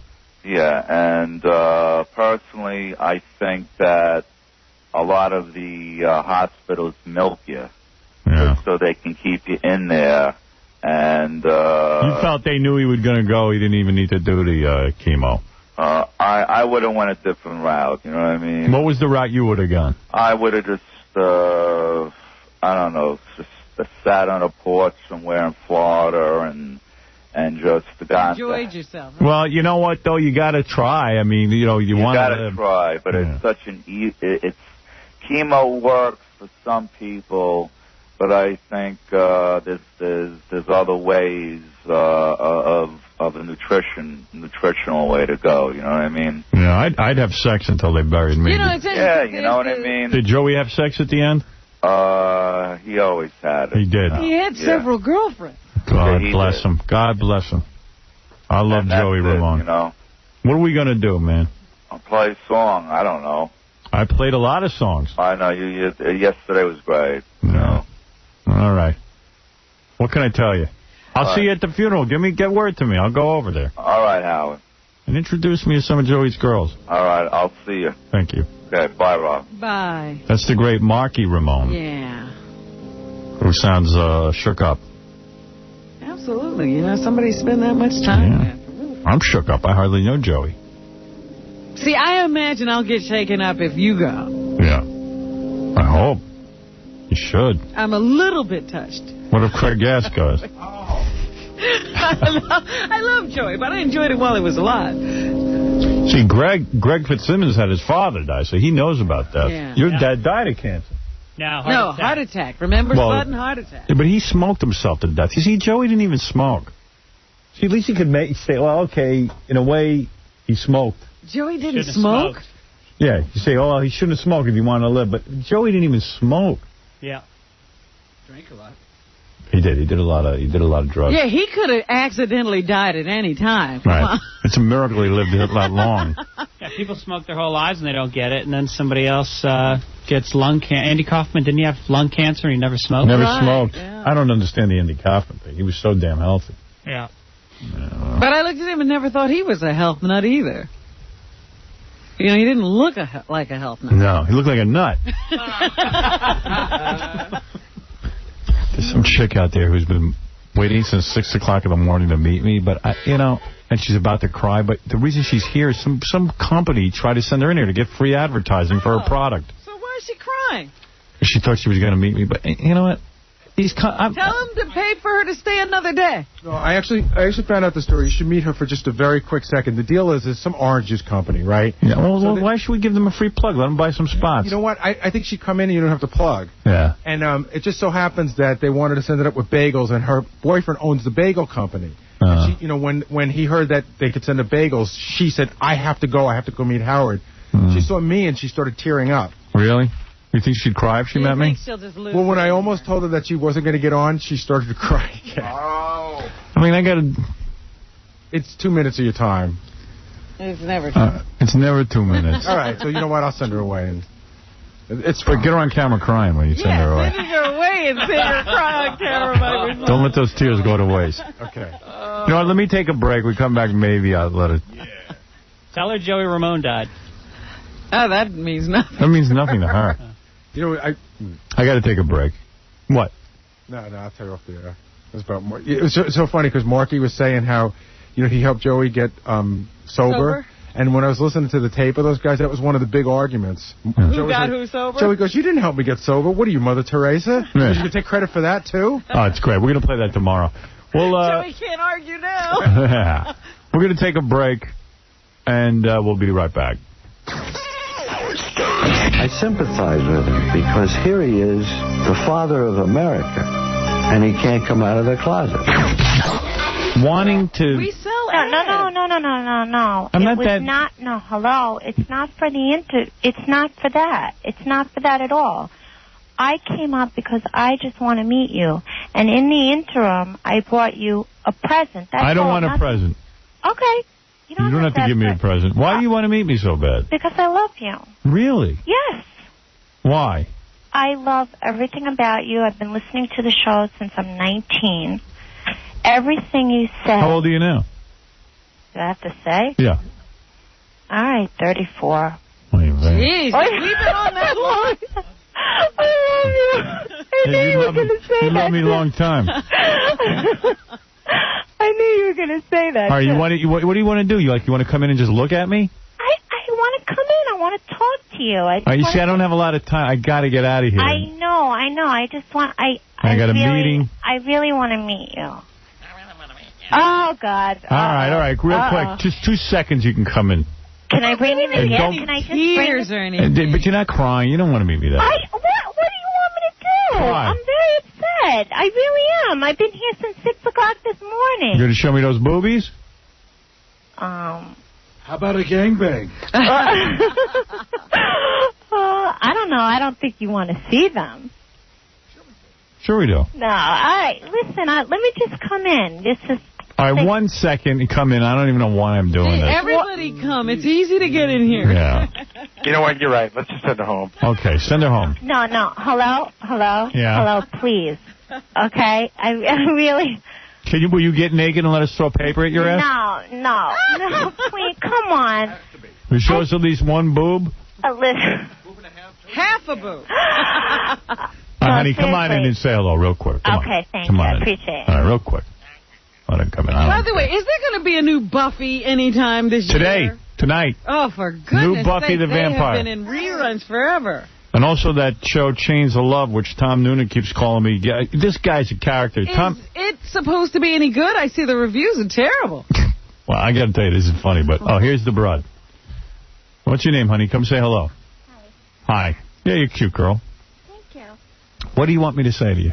No, I don't want to say. I don't want you to say anything. You got hired by an orange juice company where they tell you to come down here and stand here and act like a nudnik? No. What did they tell you? No.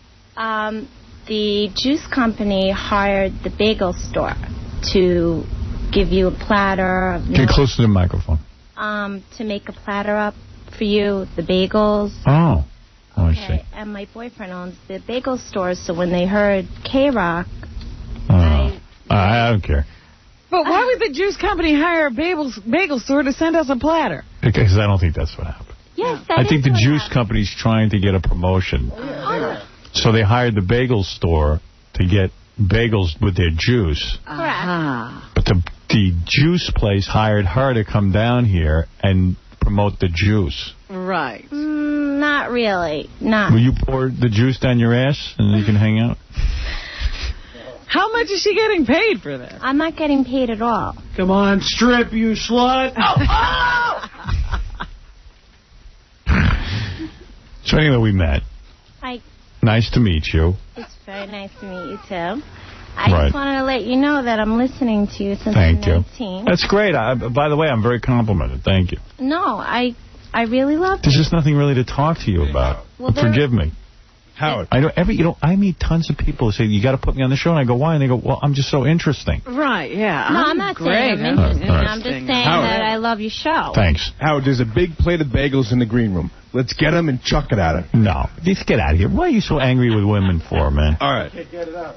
Yeah, because you can't get it Why up. did you date Cabby? He was cute. I said he was cute. Right. That makes him angry. You know why? Because he has trouble getting it up from women. He's a latent homosexual. Right. Anyway, nice to meet you. Thanks for coming in and saying hello. Okay. Okay. Nice to meet you. Take care. Okay, Bye-bye. There she goes. Nice girl. I don't know the well, name. That was exciting. What am I going to do? What I need her to leave here crying. If it's that great meeting me, then come meet me. So you're meeting the Wizard of Oz. You pull the curtain back and it ain't all that exciting. That's all. Tomorrow, Paul Hogan, a.k.a. Crocodile Dundee. Looking forward to meeting him. Craig Kilborn going to stop by, too, the host of the late-night television show that follows David Letterman. Like to have him on the show. He thinks I hate him, so he's coming in. You know, I hate to say it, but there is something sexy about him. Yeah. Really? Yeah. Hey, you're a girl. You would know. There's something sexy about him. I met the guy. He's a nice enough guy. I don't watch the show, but I'm not up that time of night. I don't watch the show either, but I used to see him on that other show he had on Comedy Central when I was tooling around the dial. Daily Show. Yeah, and I'd always stop to look at him. Wait till you see him in person, though. It's weird. It doesn't happen in person? He doesn't have, like, a face. It's like when he gets on TV, he looks like a person, but in real life, he doesn't. He doesn't, huh? Yeah, his face kind of washes out. That's what I found. Well, I know I've even run into him in the gym, and I was not impressed in the gym, but I'd have to stop and look at him every time I saw him on TV. Yeah, he looks good on TV. He does have a nice build. Yeah? You like him? Yeah, he's got a nice build. It's not gay. It's not you gay. find something sexy about him, too. I'm just training. I'm doing my martial arts. Hey, Grasshopper, want to have a circle jerk? Do you have any interest in this Chains of Love show? What's funny about it is, so the guy that I deal with over at Paramount, you know, on UPN for that cartoon, if I ever get it on the air, it'll be a miracle. But Doomsday, right? Yeah. Yeah. That was Tom Noonan. I always talk to him about Doomsday. So he got a call from me the other day. He wants to talk to me. So I thought it was about Doomsday. He goes, by the way, we sent you an advanced copy of Chains of Love, our new show. And he must think I'm a real idiot. He goes, we sent you the advanced copy. Now, do me a favor. Dean Valentine and I are very concerned that you don't reveal the ending to the show. Even though it's really not a Survivor show, we don't want you to reveal the ending, please. And I said, you know what, Tom? I assure you, I will not reveal the ending to your show. In fact, when I hung up the phone, I said, I'll assure him also, I ain't even going to watch the show. You should have said, you know what, I can't reveal the ending because I haven't seen it. Because I threw it in the garbage. So, you know, he was trying to play me like, you know, listen, you know, I'm letting you see this advance, but... Because he's desperate, I guess, to get some publicity for it. I guess so. But, Tom, I got to be honest with you. I don't have any interest in seeing that show. About 4 people chained up together. It's a guy with 3 women. No, I mean, I don't chained even... together. It doesn't appeal to me. I'll reveal the ending. 2 episodes off the air. Yeah, there's the ending. 2 episodes, no ratings, and then it'll be off the air. And that'll be the end. That's it. Good. I got the next reality show. Which is? I want to pitch a show to all the networks called Surprise Funeral. Just 20 people in a room. They all knew the dead guy. Sealed casket. First one to guess gets $20,000. Ooh. Everybody just scanning the room. Mom? Damn. First one to guess who knows who's in the casket? Yeah, nobody knows who's in the coffin. Wow. And you have to guess. And they're dead. Why do I care about that? Well, because you love this person. I'm not watching that, and I'm not watching Chains of Love. They can't get you. That'll be off in 1 episode. But all these reality shows, everybody's trying to figure out the reality show for their network. Yeah. Well, I understand now they're taking auditions for the next episode of The Mole. So then Gary just came in and he goes, Tom Noonan wants you to call him about Chains of Love. He has to talk to you about it. I'm like, please. Again. Leave me alone with Chains of Love. Chains of Love. I don't care. I so don't care about Chains of Love. Because now evidently all the DJs are starting to chain themselves to various people. Yeah. Well, there was one DJ got into a lot of trouble. He saw that Survivor episode where they killed the boar. Yeah. And he killed... Yeah, he killed a pig in the parking lot. In a parking lot. And why did he get in trouble for that? Because it's against the law. You can't kill a pig? And not in a parking lot. No, you got to be a farmer and, you know, have a reason for doing that. This is cruel and unusual punishment in this country. Gee, We're not in the outback. I didn't know that. I thought you could kill animals so you could eat them. Well, he wasn't doing that. He was killing it for the radio. You can have sex with them. Oh, no, Cabby, you can't. Wow. So anyway, that guy got into trouble. Yeah, well, I don't care about Chains of Love. I mean, maybe it's a good show. I don't know. I just don't have time to watch all this. Just because it's over on UPN, I think of it as like Blind Date. It should be on at 2 o'clock in the morning. Yeah, right. But the show I did watch was that show on, I guess it was NBC. The Weakest Link. I was all ready to hate it. And Me it too. Sucked me right in. I liked it. I don't know that I'd make an appointment to see it again. I don't know either. That's my decision I have to make, whether I can watch it again and again and again. The reason I watched it was 8 o'clock. There was absolutely nothing else on. I put it on, and I watched it. And it was fun, but, like, I know it's on again tonight, but I don't care. The other thing that really intrigued me was that they had one of their contestants was a funeral director. Right. And I was like, man, you never see those people. Yeah, well, this guy I'm sure was straight, but like most funeral directors, for some reason are gay. But, you know, they're always hidden. Have you ever walked up to somebody and said, what do you do for a living? They say, I'm a funeral director. You never meet them. Right. All right, what's in the news, Robin? Jamal Shine Barrow is in the news. He's the guy who was on trial with P. Diddy. Right, Puff Daddy. When he was Puff Daddy. Yeah. He's now out to try to change his image. Have you heard about this? He issued a letter to America yesterday apologizing for not being a good role model. And while he still says that he did not provoke the incident that occurred when he and Puffy were in that nightclub, he was only defending himself. He does feel that he has not been a good role model for children. He is sorry about all the tears he's caused his mother and everybody else, and he's apologizing to the people who were victims in the tragedy. He didn't cause their pain, but you can put the blame on his shoulders, is what he's now saying. He could get a lot of jail time when he's sentenced in December or whenever they're having the sentencing. They delayed it. So he has some time to work on his image. He is now showing remorse. I guess he's trying to influence the judge, hoping that he doesn't get any long jail time because this is for real. He's now saying he was overly influenced by his own music. He really got into that whole gangster thing. Yeah. You know, the music was good, and I started to listen to it and think I was a gangster, too. I started listening to what I was saying, and I got entrapped. Got caught up in it. He even found himself some minister who's now his advisor, who's showing up with him. And hey, never mind that guy. Doing all of that stuff. And he's upset with Puff Daddy because Puff Daddy kept him at a distance. At a distance during that whole trial. So what about doing his thing? Yeah, you're not supposed to turn on your posse. What about Rosie O'Donnell's hand? What is with that? I'll get to that. Because that's all I care about. But I'm sorry, I got to make you wait. There was two Siamese... Tease me. Some Siamese twins who they separated have died. I was shocked. They usually live. One of them usually lives. Yeah, but both of them died in their mother's arms, cuddled together. They said they came into the world together and they died together. I see these two Siamese twins. Right away I go, it's got to be a backward country, because in our country, everybody goes and gets sonograms. You would know if you were having Siamese twins, and you would abort them. If they told you. Abortion. Really? Of course. Unless I own a circus. I don't want to walk around. You know how embarrassing it is to walk around? Because let me tell you something. If you have Siamese twins or a kid with birth defects, everybody looks at you like there's something wrong with you. Yeah, ooh, those genes are weird. And I am into appearances. Genes. I really worry about how I appear in public. I'm not walking around with two freaks tied together. I would have them separated immediately. But they did separate these two. Yeah, and they didn't live. I know.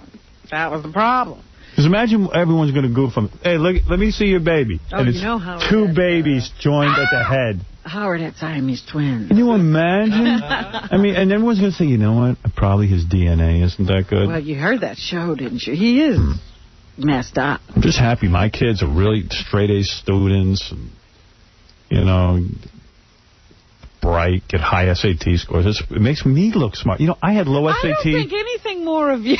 Really? You don't? Because I had low SAT scores and I was an idiot, but now I look smart because of my kids. Like, wow. I think they're brilliant. But how did they get brilliant? They're my DNA. It's an accident. They're my DNA. It's a fluke. No, I must be brilliant. I feel brilliant. Wait a minute. You never have to chase them around. Hold it. I came from, you know, I'm a pretty smart person. Well, that's but you don't saying reflect backwards and say, my parents must be smart. All I'm telling you is it makes me feel smart to have smart kids, and I don't want kids joined at the head. I don't want to wheel them around as babies. Well, I'm sure my parents think they were great parents now, because I turned out okay. Nobody thinks that. Don't worry. No, I think they do. Nobody thinks you turned out okay. No, my parents think I turned out okay, They do? All right. Yes. And they think they had something to do with it. I beg to differ. But anyway, so the two Siamese kids who were fighting for their parents were from Puerto Rico. Right. And they flew here to have the baby. It makes sense they're from Puerto Rico. And they say that every time this occurs, it happens in like 1 in a million births.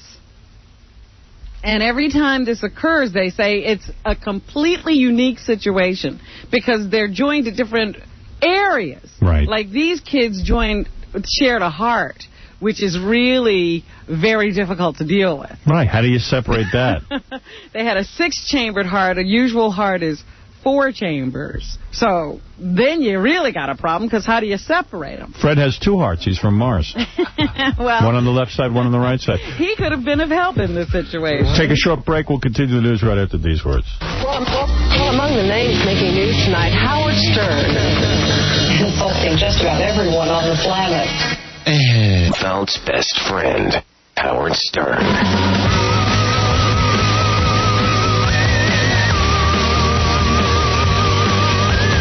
Now, what's this? Robin. Oh, Robin's back. Yeah, I'm not so bright, but I'm still here. You know, this Jerry Mathers story is very funny, the beaver. I'll read this tomorrow on the air for sure, because it's funny. I told you it was a good one. Yeah, they fed him a worm on the Tonight Show, and the guy he ate it. He really almost died. Yeah, he wound up in the hospital. Sick for a long time before he would even go check it out. There's even a dude on the phone. I got to just tell this guy to call back tomorrow. Hey, John. I want to talk to you tomorrow, okay? Because I'm just running out of time. This guy was 15. He got oral sex from his 46-year-old broad, and then his dad, this kid's dad, ended up making the girl his girlfriend. So he got oral from the girl. Before. Dad got his sloppy seconds. Dad got the kid's sloppy seconds. Does Dad know? John, you there? No, I guess he's not there. But, John, get his phone number so we can call him. What are we? That's someone else you don't want to follow. No. What else is going on, But does Robin? his dad know? That's the good question. Right. Hey, coming soon to the show, Tommy Lee, which I can't wait, because I got to ask him how the hell he got He's Pamela really Anderson. Gonna come back? Yeah, he got Pamela Anderson again. And one of the guys who got the most poontang in Hollywood was Tony Curtis. Still does. And he's coming on the show. Oh, my. This guy got laid all the time. He'll talk about every chick he banged. He banged them all. Jamie Lee Curtis is dead. Not only that, he banged famous chicks. I'm just saying, he gave birth to, or helped give birth to one of the greatest bodies in show business. Yeah. That's why I know him. Award-winning writer Aaron Sorkin. He is the guy who's responsible for The West Wing on TV, very prestigious show about the Oval Office and the presidential staff and what goes on in the White House. Well, he was just picked up on drug possession charges. Burbank airport security officials found hallucinogenic mushrooms in Sorkin's carry-on bag on Sunday, according to an airport spokesperson. He's 40 years old, originally from Scarsdale, Westchester County. He has been released on $10,000 bail and will be arraigned on April 30th on charges of possession of a controlled substance. He issued a statement saying, "I am glad to be surrounded by such a supportive group of people and am prepared to proceed as directed by my attorney." So silly. Guy wants to do a few mushrooms. He brings them because he wants to do them on the beach on vacation. Doesn't want to end up buying from the natives. And they, they bust him. It's so stupid. But I just think it's funny because he's, sort of associated with this show that's all about, doing the right thing. And then he gets caught breaking the law. Episode. Wait, what'd you say? I knew something was up because on the last episode, the president was dancing naked at a Fish concert. Yeah, so there it is. The writer's doing mushrooms. Oh, goodness. It's always funny to me. We read a couple of weeks ago that the guy who produces Cops was arrested for drunk driving. It's funny. And, they always show those cameras, on people being dragged out and given sobriety tests, and he was one of them. I don't think they got that on camera, though. Madonna's undies are on sale at auction online. If you want some of Madonna's lacy underwear, I guess you go on there and you can bid on it. They say they have one of her bustiers, and they've been very specific. It has perspiration and makeup stains. Imagine you're such a loser that you have to buy that. You have to have Madonna's clothing. Her sweaty clothes. Yeah. It's going to have a hard time for the auctioneer seeing the bids because his eyes are going to be watering up there. I think it smells, huh? I bet. They don't wash that thing. They don't launder it. There's also a peekaboo studded leather bra and an autographed G-string. Nice. For those of you who are hungry for Madonna memorabilia, they say you don't understand, Howard, that she is going to go down as one of the greatest. So this is the time to get her stuff. Right. That's all right. You'll do without. I'll just get through my life without it. And as I said, Rosie O'Donnell is still out sick with her hand. That's an evil hand. She has had to beg off on those Nickelodeon Awards she's hosted for the last couple of years. She was supposed to host them again. They're coming up soon. So she told them that she will not be able to host now. She can't fly with this hand.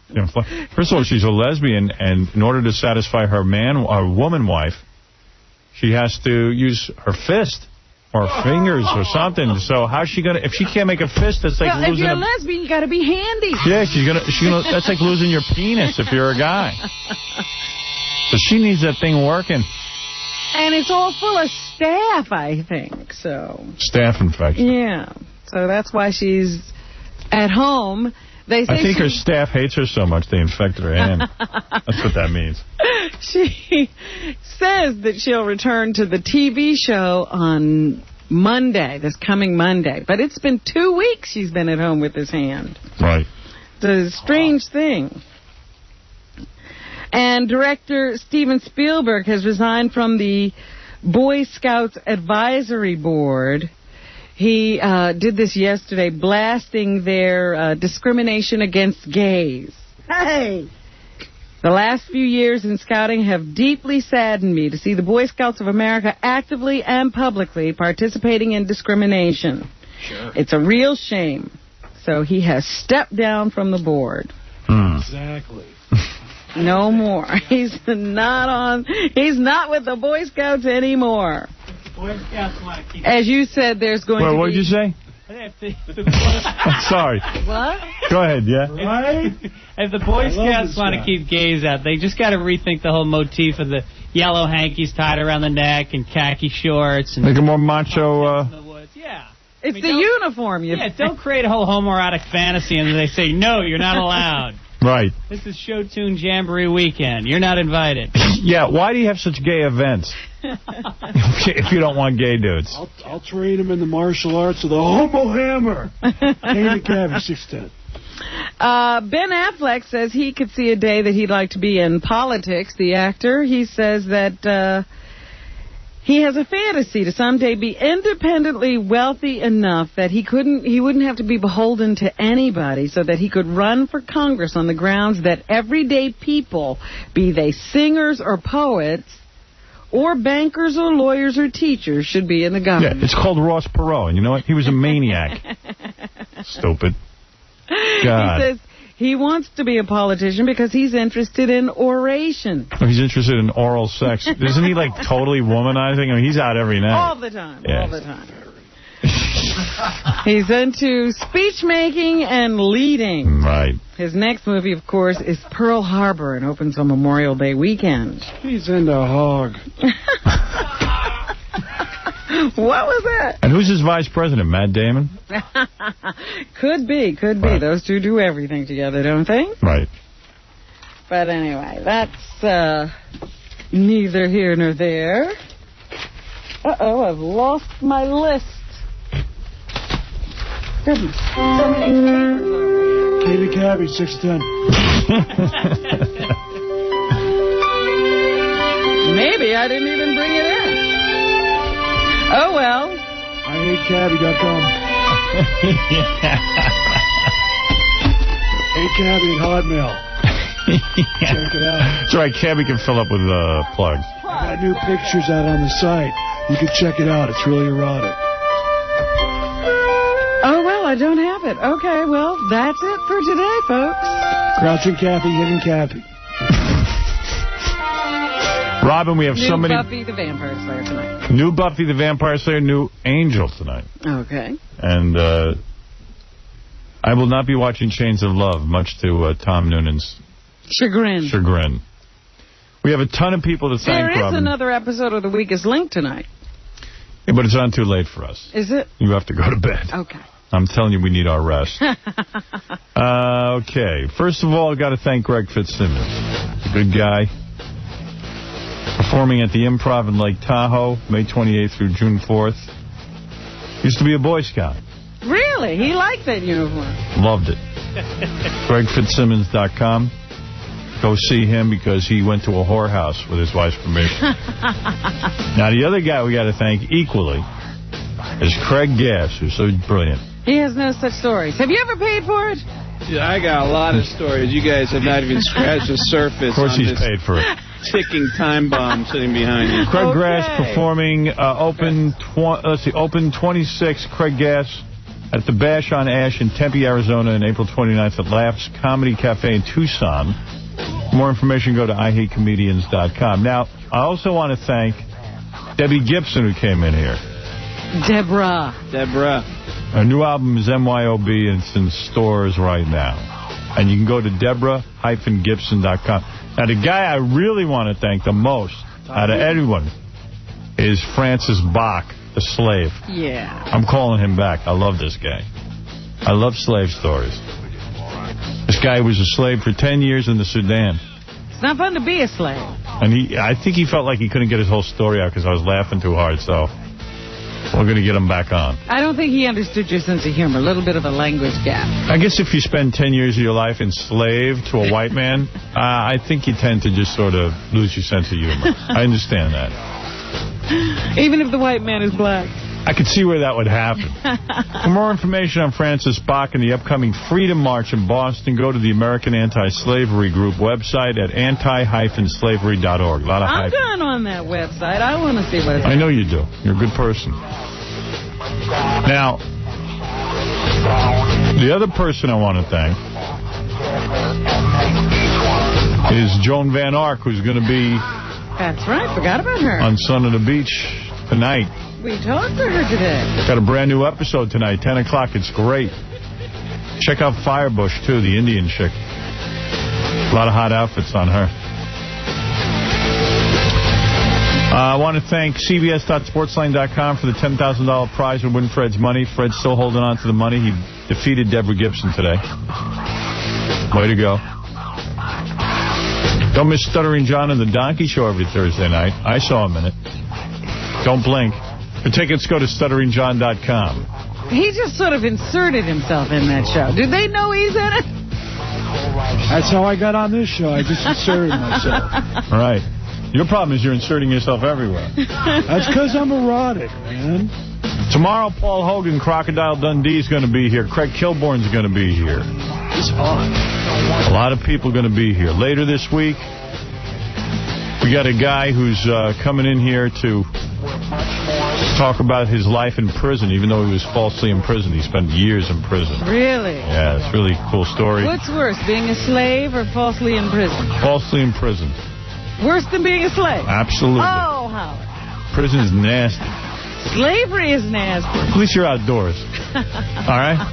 Okay. We're going to take a brief break from you, which is about 24 hours, and we'll be back.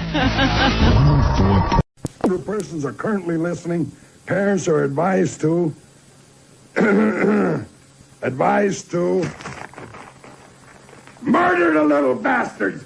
Wring their scrawny necks. Get them in a gut and rotate. That's right.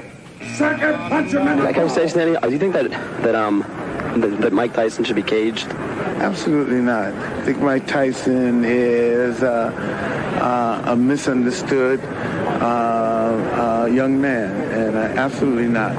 What are you talking about? That's absurd. Do you think that the Pope is the Antichrist? Huh? Do you think that the Pope is the Antichrist? What are you asking me? Are you going to air this? Absolutely not. I don't think the Pope is the Antichrist. Absolutely. You know, I hear that I'm here. We're out here talking about boycotting grapes, California table grapes. And we're out here in front of D'Agostino's supermarket here, talking about getting support for a boycott that affects people's life, and you ask... No, well, like... this is one question. Well, like, this is going to be on the air about the grapes, man, because we did bring it up before. No, all that other stuff is irrelevant. The Antichrist. But phony is friendship, a bad name.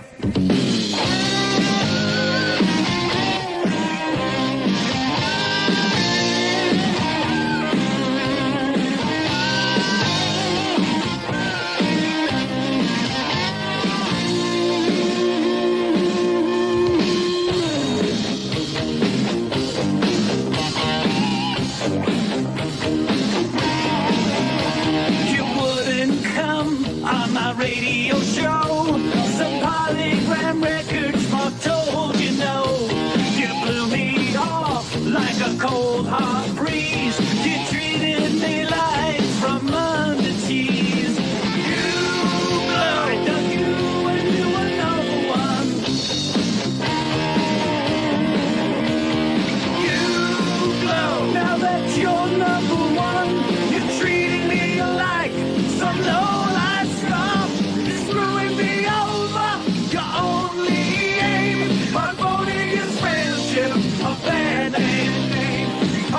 career goes down the drain. But phony is friendship, a bad name. But phony is friendship, a bad name.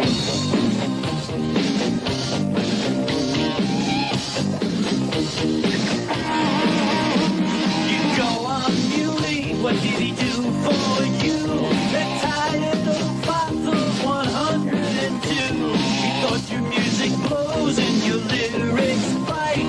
You act like you're bruised, but you're just posting right.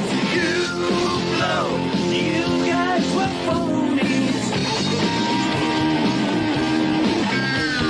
You blow, I can't believe you only wanted to use me and drop me like Uncle Tony.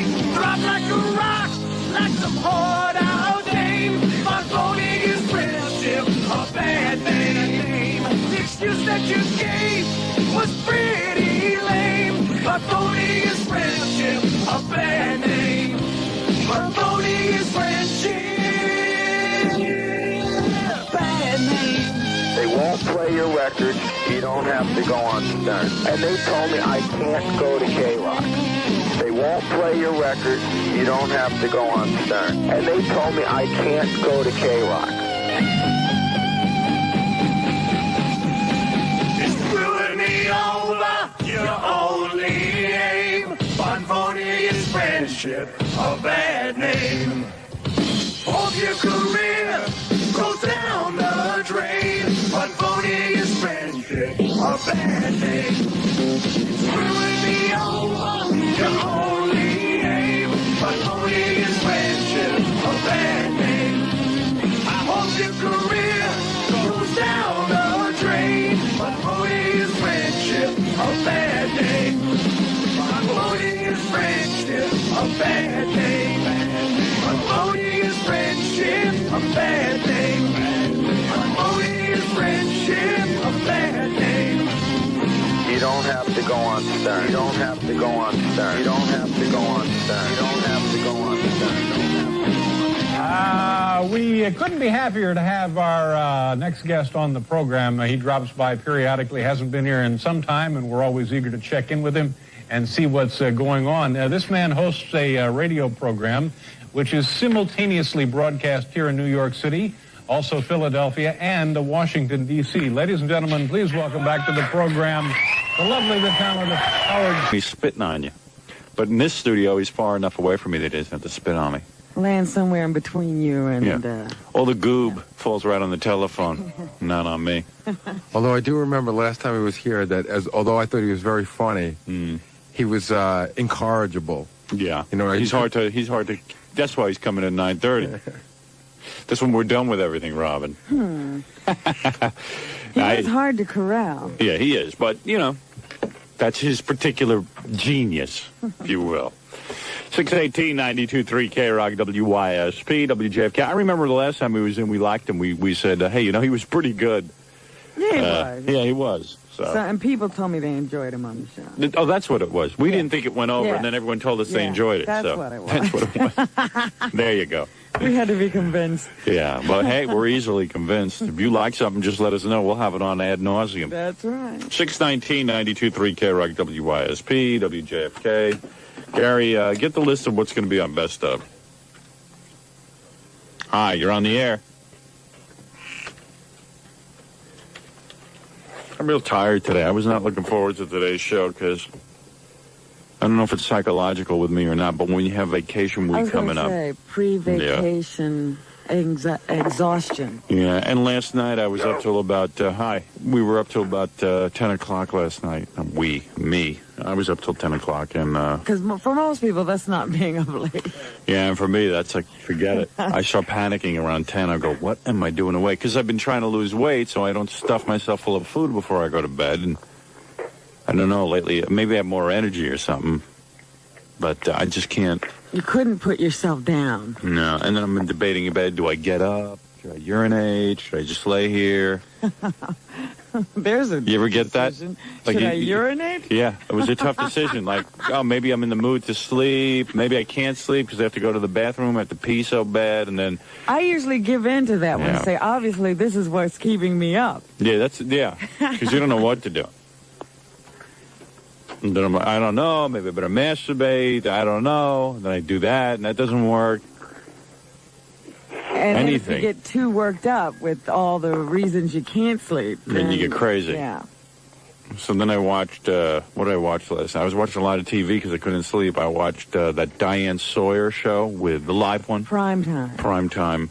I haven't seen that yet. There's no reason to have a live audience there. It's 60 minutes with a live audience. Yeah. And they introduce topics, and then they go into a tape, and they have a live audience sitting there applauding. They've been working on that show because I remember seeing just a moment of the first one. Yeah.